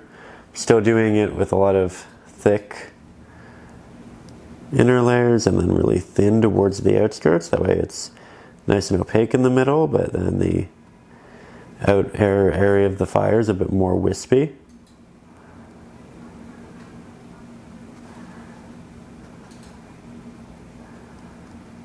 Trying to create some unique shapes. Want it to be constantly evolving and unique. And you can see that I'm constantly going back and forth between our pigments. I'm not just using the brighter pigment, I'm not just using the orange. It's both which are pulling this together. Beautiful. Now, I'm going to grab a bit more, head in here.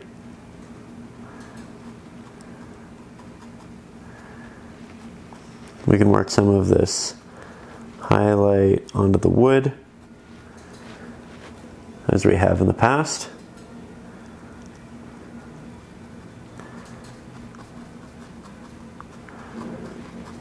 Add a bit more color.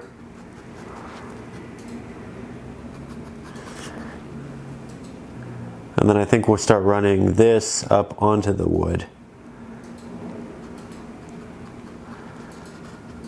Kind of engulfing that central portion.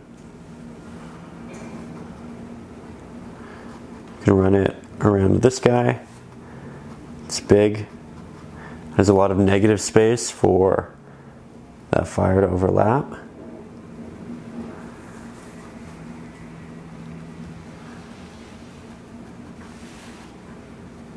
Jumping around quite a bit for the sake of trying to consistently make sure that it's changing and unique.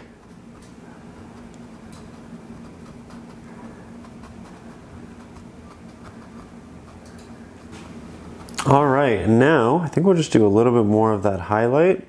I'm going to extend this a lot higher than I initially intended, just because I really like the flow and the movement upwards. So we're going to take some of that yellowish orange, have it move wispfully up here. Maybe soften some of those lines just so it's not too dramatic.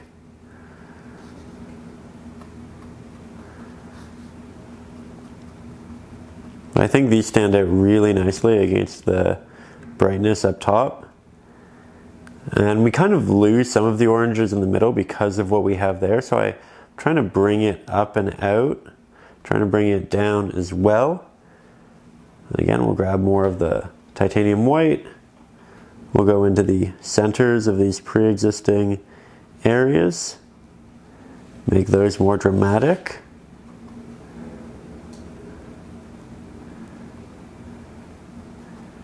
You can see how it just slowly builds. You want that really almost white, warm pigment in the centers, and then it moves into a yellow, and then it moves into an orange.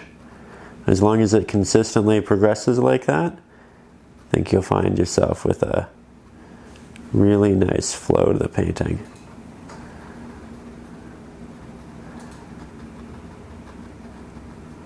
There we go. Let's maybe mix a bit more of the orange and the yellow, because I want to work this more onto this log. It is on fire. It should have those movements upwards, distorting the initial visual of it. I think that's pretty neat. Trying to get wispy with a lot of the movements, trying to wrap the flames around both sides of a lot of the logs.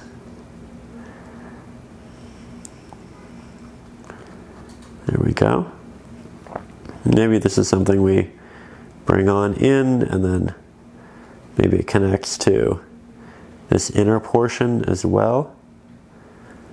I think that's really cool.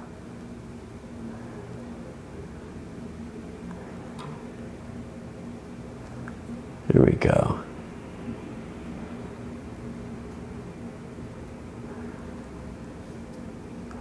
Do some taps down here. Don't want them to be too bright.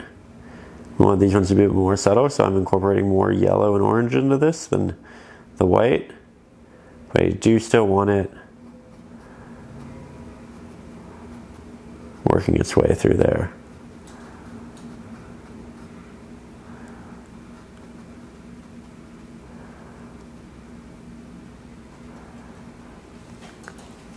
Okay, I think that looks pretty beautiful. Let's grab some of the more orange section, work that along the base, the top rim, the secondary rim.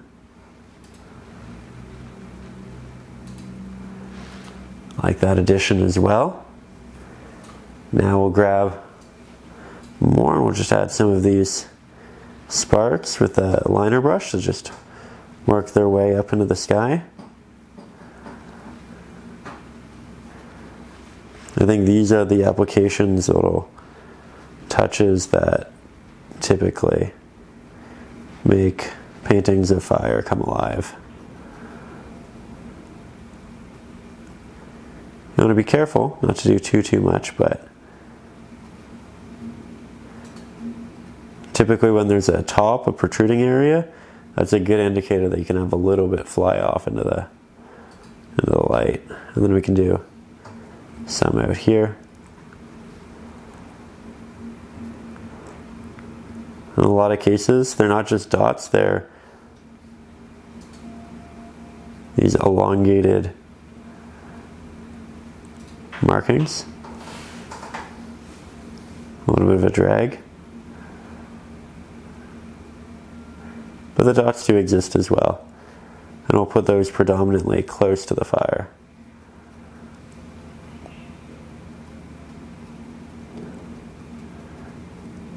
Just like that.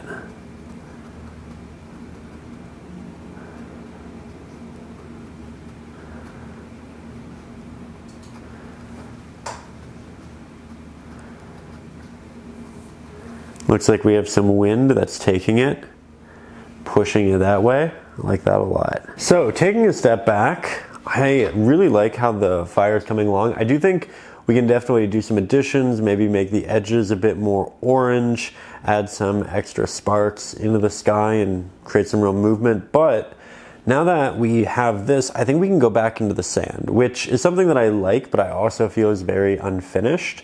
And this area right here, right under it, it makes sense that it's nice and warm, but I think we might have brought out the brightness a little bit too far. Luckily, that's easily fixable with a wash.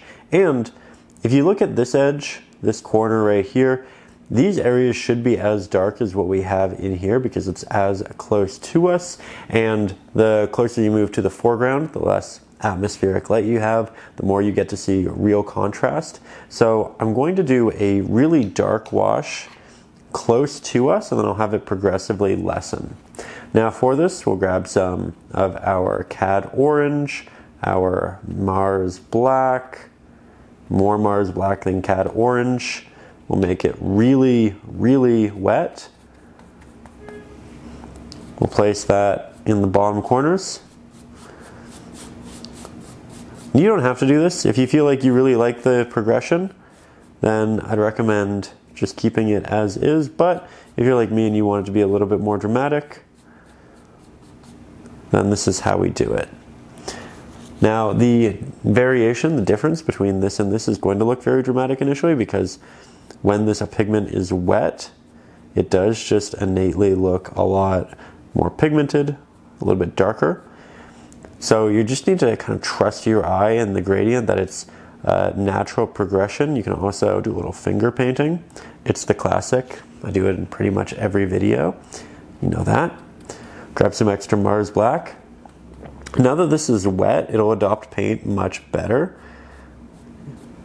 Won't be too granular, so I'll just make that a bit darker. Still a little bit of orange in this mix. Not going with the first silhouetted glaze, we're going back in. And that's a big part of this. I like to start with very subtle washes, and then I build them up until I get what I really want. So this is the third application down here. I think it's building nicely.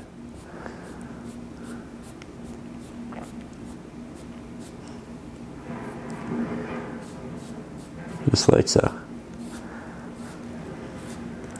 Trying to make some strokes that go all the way for the sake of not having it stop in the middle and having a hard line. And I'll take a couple steps back and just make sure that this is progressing as we want it to. I like it. I think it's pretty dramatic. And I think we could also take a little bit of this wash and put it under here, especially underneath where these little guys are going to be, because they will cast shadows. So we'll create a shadow from this, lead it back into this darker under area. And then I think we'll do a slight wash over even this area, because I do want it to be cohesive, and it's a little bit darker as a whole. I don't think that's a bad thing as long as it's brighter than the surrounding area. It's nice and warm, nice and orange. It's all coming together now.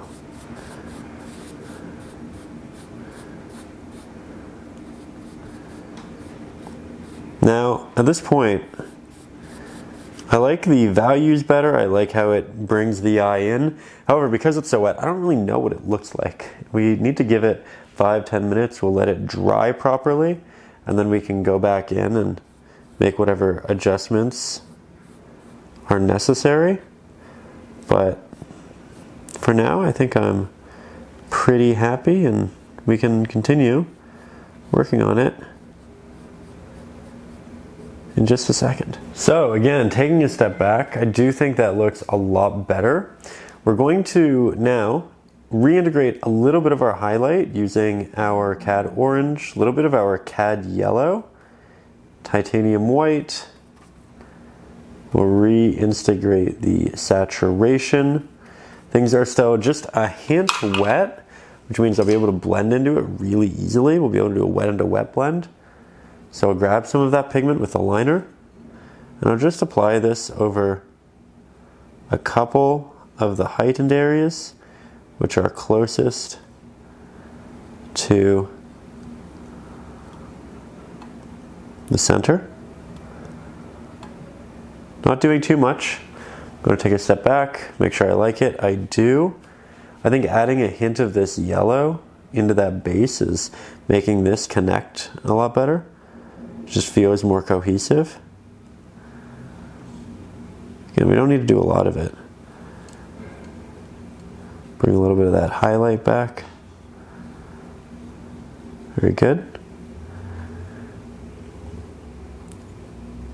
It's amazing what a wash, a little bit of restructuring of values can do to a piece.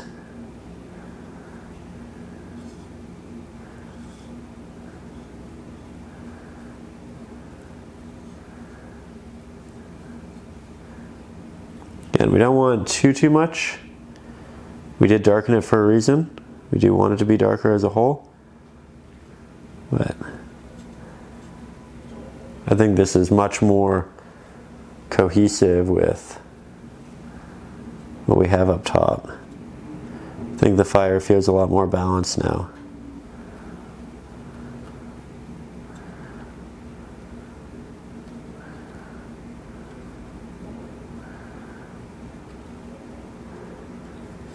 Now I think we'll get quite a bit closer. We'll grab that liner brush, some of our titanium white, a little bit of our Cad yellow, a little bit of our Cad orange, make a really nice bright mix, make it pretty watery. I'm going to put down my palette, I'm going to put my brush angled in the same direction as the fire, about, maybe a finger's length away.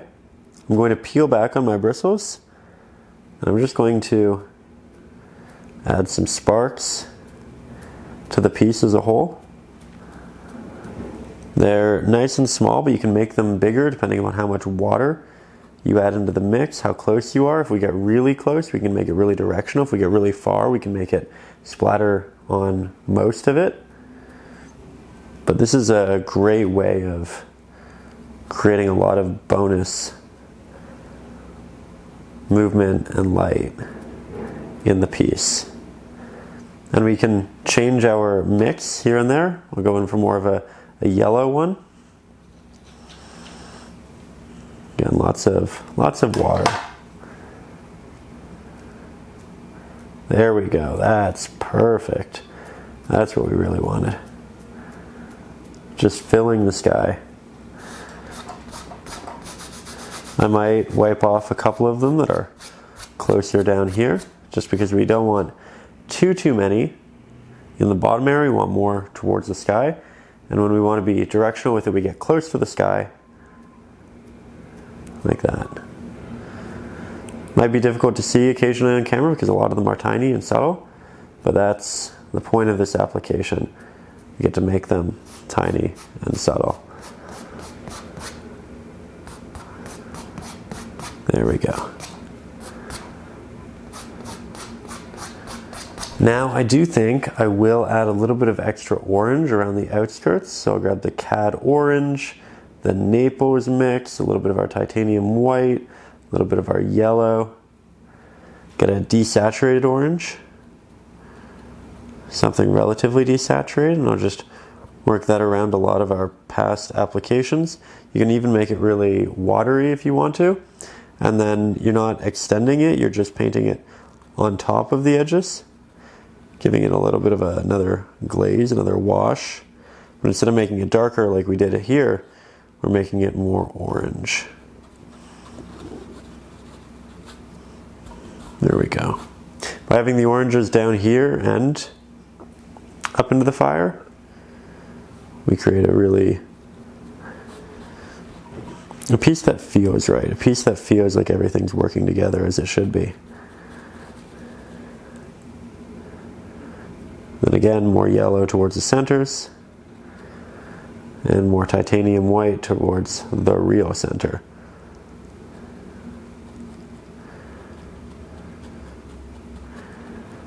Ooh, that's a fun, nice color. I like that a lot.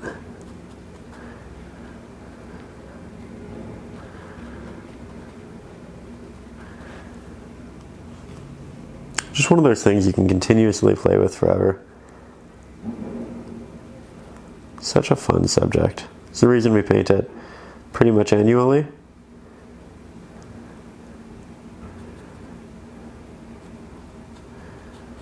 There we go. I think now we're going to get quite a bit closer. I want to make the insides of these logs just a bit more orange. They're going to have a lot of that heat on them, so we'll grab some of our cad yellow or cad orange, maybe a hint of our cad red, little bit of our Naples just to desaturate it a little bit. And then again, a lot of this wood is going to be lit up on fire. And these oranges, you can currently see me painting, are going to be a great indicator of that. I'm going to do lots of little taps.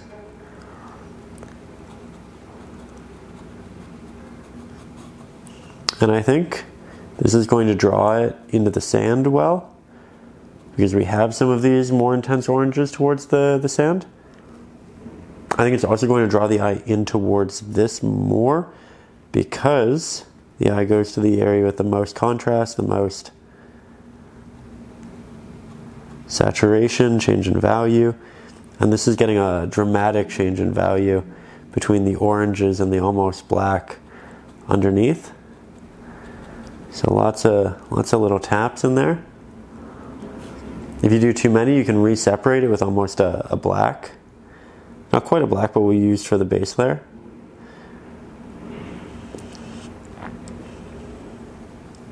I'll show you how to do that in just a second. But for now, I'm going to continue just creating more and more of this really beautiful warmth. Like so.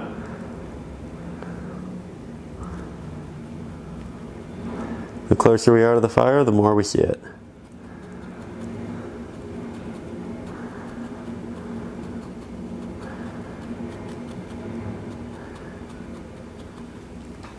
Very good.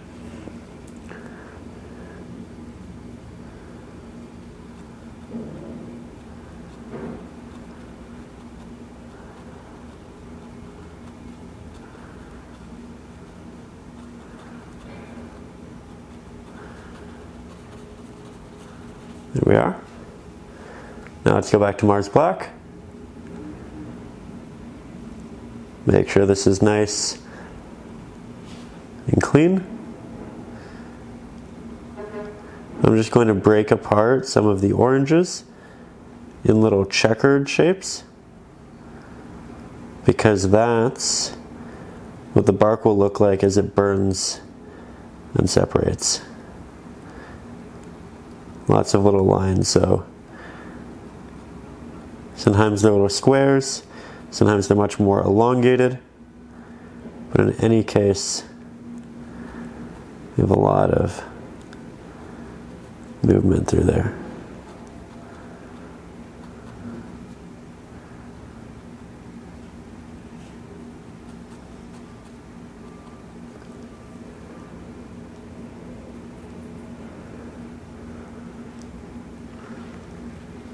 There we go.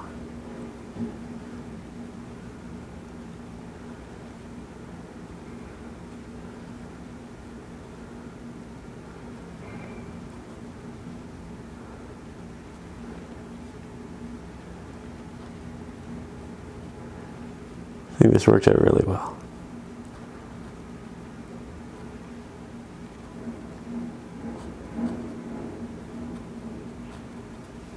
All right, now we get to enter one of my favorite parts of every painting, and that is touch-ups.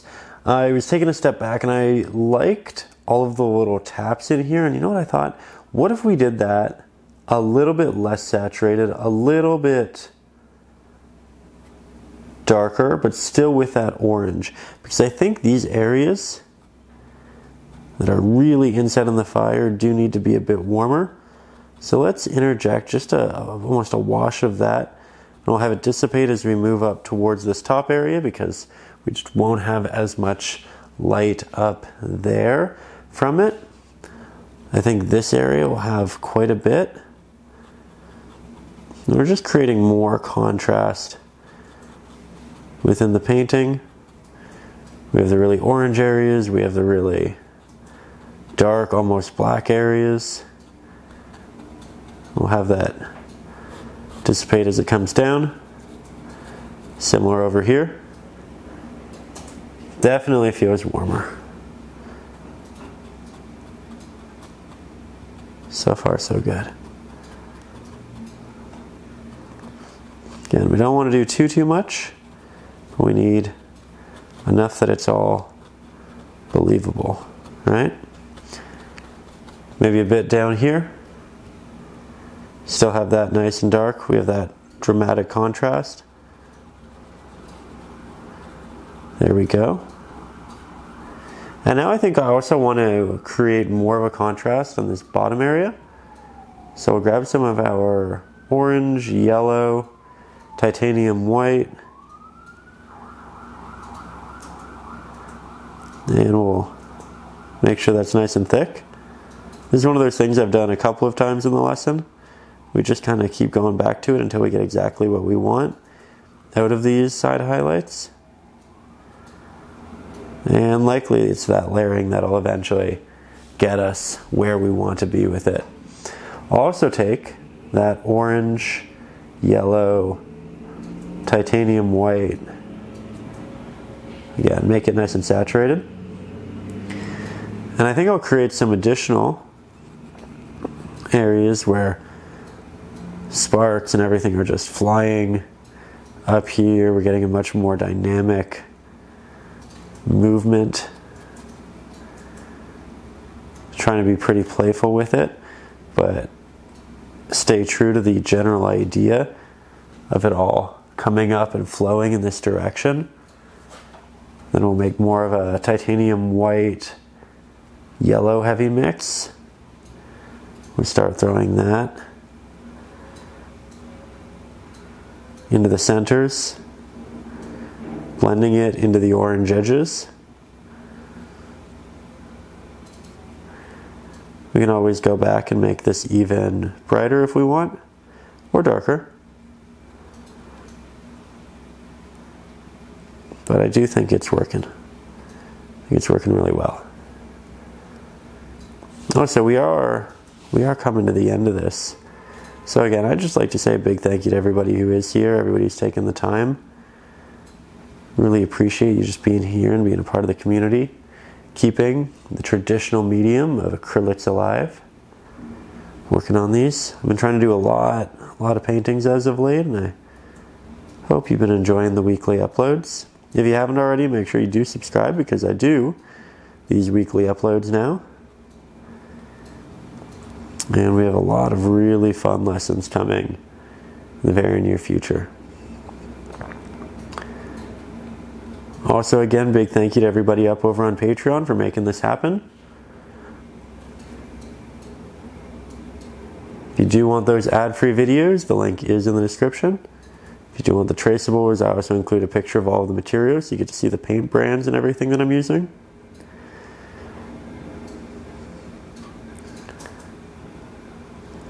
Trying to connect these areas with these, but in a very natural way.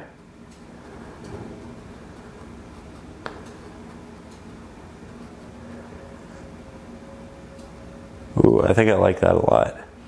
That's a good movement. Makes it really tall. Makes it flow. Yeah.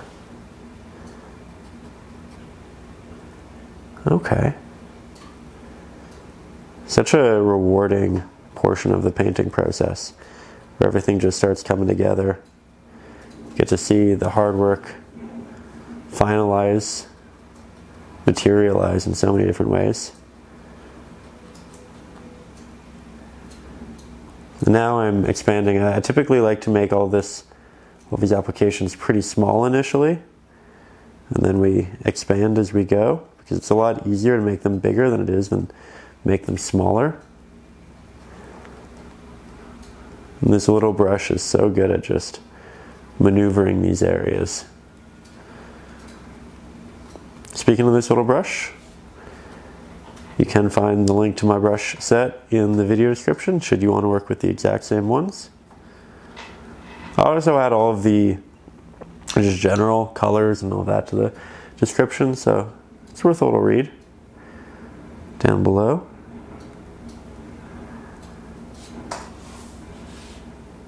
There we go.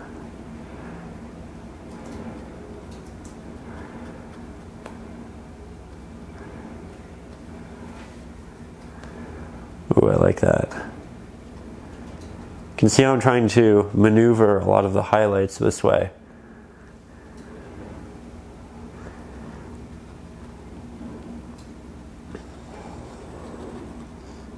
It's really fun.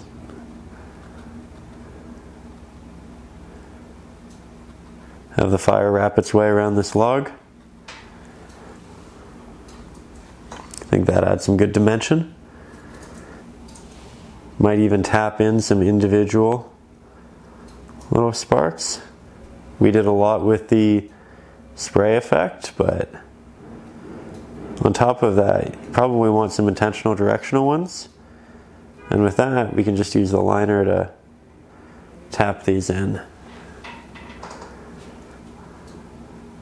You know, I don't imagine you'd watch to this point, but I'd also like to say a big thank you to my friend Mike for the reference photo. Again, this is such a beautiful scene. Wonderful picture that he took.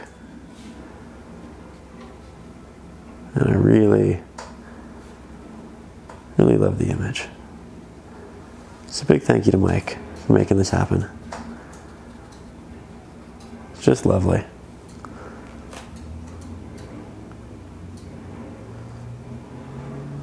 Hope you're all feeling creative. Hope you're feeling inspired. Hope you're feeling ready to go out and create your own rendition. If you've been painting along, I hope it's going lovely. Oh yeah, there's some great wind pushing the flame at this point. Maybe we even go with a bit more of that orangey white. Do a more dramatic movement through here. Just like that. It's pretty unique. Bonus bit of titanium white in the center. Get that blend. We're all just trying to shape and move the eye, right?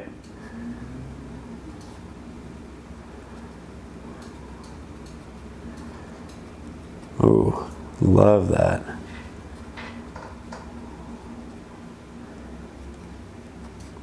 So, I think this is another great early fall painting. Maybe late summer. Maybe it's a vacation painting. I feel like this is something you can do all seasons of the year. There are always spaces to enjoy a campfire like this.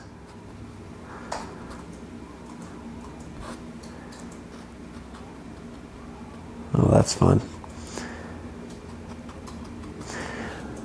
That said, I think that essentially concludes what I would like to do with this piece. Again, I'm very, very happy with the turned out. I love to do these yearly. I hope you do too. We are going to do some new subjects in the very near future. I also had this different idea to touch up another one of our fall paintings. I realized we could do some big additions to it. I thought that could be fun. So a lot of new ideas coming in the very near future, a lot of refining as well. I think it's always fun to look back on past pieces, ask yourself, how do I make this better? And typically when you have a year in between when you painted something and when you look at it again, there's a lot you can add to it. So I think it's just a sign that we do get better and better at what we do, and I'm really excited to show you how we can improve on some of the past techniques and ideas that we've had. Though I am really curious, what are some fall pieces that you would like to see in the near future? What are some maybe even winter pieces you'd love to see? I am always excited to have a great new reference, a great new idea, and I would love to know what you're currently passionate about. That said, this was a pleasure. Again, I hope you're inspired. I hope you're ready to go and create your own wonderful piece. Thank you for being here with me, and I will see you very soon with a brand new painting. So, above all, as always, you stay creative.